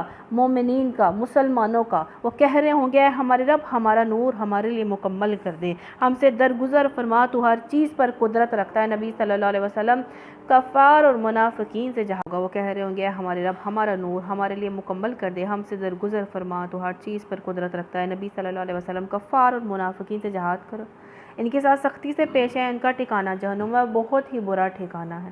اللہ کافروں کے معاملے میں نوح علیہ السلام اور لوط علیہ السلام کی بیویوں کو بطور مثال پیش کرتا ہے کہ وہ ہمارے 2 صالح بندوں کی زوجیت میں تھی، مگر انہوں نے ان شوہروں سے خیانت کی، یعنی کہ دشمنان دین کا ساتھ دیا، شوہر کا نہیں، اللہ اور اس کے نبی کا نہیں ساتھ دیا، بلکہ اپنی قوم کا ساتھ دیا، اللہ کے مقابلے میں ان کے کچھ بھی کام نہ آ سکے، دونوں سے کہہ دیا گیا جاؤ آگ میں جانے والوں کے ساتھ تم چلی جاؤ۔ اور اہل ایمان کے معاملے میں اللہ فرعون کی بیوی کی مثال پیش کرتا ہے کہ جب اس نے دعا کی ہے میرے رب میرے لیے اپنے ہاں جنت میں گھر بنا دے اور مجھے فرعون اور اس کے عمل سے بچا لے، ظالم قوم سے مجھ کو نجات دے، اور عمران کی بیٹی مریم علیہ السلام کی مثال دیتا ہے جس نے اپنی شرمگاہ کی حفاظت کی تھی، پھر ہم نے اس کے اندر اپنی طرف سے روح پھونک دی اور اس نے اپنے رب کے ارشادات اور اس کی کتابوں کی تصدیق کی اور وہ اطاعت گزار لوگوں میں سے تھی۔ کون؟ حضرت مریم علیہ السلام۔ تو نبی صلی اللہ علیہ وسلم نے فرمایا مردوں میں سے بہت کامل ہوئے مگر عورتوں میں سے حضرت آسیہ علیہ السلام، فرعون کی بیوی، اور مریم بنت عمران کامل جو ہیں ہوئی علیہ السلام۔ تو الحمدللہ آج ہم نے کیا باتیں ذہن نشین کی، اللہ جو ہم ذہن نشین کریں اللہ ہم اس پر عمل بھی کرنے والا بنا دے۔ جو بھی غم ہو اللہ کو سنائیں، اللہ سنتا ہے، سرگوشی کہیں بھی ہو اللہ سن رہا ہوتا ہے۔ سلام میں پہل کریں، کانوں میں باتیں کرنا شیطان کا کام ہے۔ مجلس میں کشادگی پیدا کریں، بات میں آنے والے جو ہے دوسروں کو جگہ دیں۔ اللہ نے مومنوں سے ان کے جان اور مال جنت کے بدلے خرید لیے ہیں۔ ہر چیز زمین و آسمان میں جو بھی ہے اللہ کی تسبیح کر رہی ہے۔ جب ہم تسبیح کرتے ہیں یہ تسبیح اوپر چڑھتی ہے اللہ کے عرش کے گرد نا، جو ہم پڑھتے ہیں وہ ایسے چکر لگاتی ہے اور بن بن بن کی مکھیاں جیسے بن بن آتی ہیں نا ویسی آواز آتی ہے۔ پھر اللہ تعالیٰ جو ہے بتایا جاتا ہے کہ فلاں بندی اللہ سبحانہ تعالیٰ آپ کا ذکر جو ہے وہ کر رہی ہے، تو تسبیح جو ہے اوپر چڑھتی ہے اللہ کے عرش کے گرد جو ہے چکر لگاتی ہے، تو ہر چیز تسبیح کر رہی ہے جو آسمان و زمین میں ہے، صرف انسان ہی غافل ہے۔ اللہ تعالیٰ ہمیں بھی ہر وقت جو ہے تسبیح کرنے والا جو ہے بنا دے۔ صرف قرآن کا علم کافی نہیں ہے، عمل بے حد ضروری ہے۔ زیادہ باتیں کرنا فحش گوئی نفاق کی علامت ہے۔ منافقت سے سب اعمال ضائع ہو جاتے ہیں۔ قیامت جیت اور ہار کا دن ہے، ہار جیت کا دن ہے۔ اللہ تعالیٰ ہمیں جیتنے والوں میں سے، کامیاب ہونے والوں میں سے جو ہے وہ بنائے۔ پھر طلاق حلال لیکن ناپسندیدہ ہے، تو اب اس کا کیا مطلب ہے کہ جو اپنی زندگیاں برباد کری ہیں وہ لگی رہے؟ حل ہے، کہا گیا ہے، یہ نہیں ناپسندیدہ لیکن حلال ہے، کر سکتے ہیں۔ ضرورت کے طور پر انسان جو ہے وہ علیحدگی لے سکتا ہے، لیکن جہاں پہ ضرورت ہو، سب سے زیادہ عورت اپنا گھر بچانے ہی کی جو ہے فکر کرے گی، لیکن جہاں پہ نہ حد ہو گئی ہو تب عورت جو ہے وہ علیحدگی لے سکتی ہے۔ اللہ کی حلال کردہ چیزوں کو اپنے اوپر حرام مت کرو۔ بیویاں اپنے شوہر کی وفادار رہیں، اللہ اور اس کے رسول صلی اللہ علیہ وسلم کی وفادار رہیں۔ تو سبحانک اللہم و بحمدک نشہد ان لا الہ الا انت نستغفرک و نتوب الیک۔ الحمد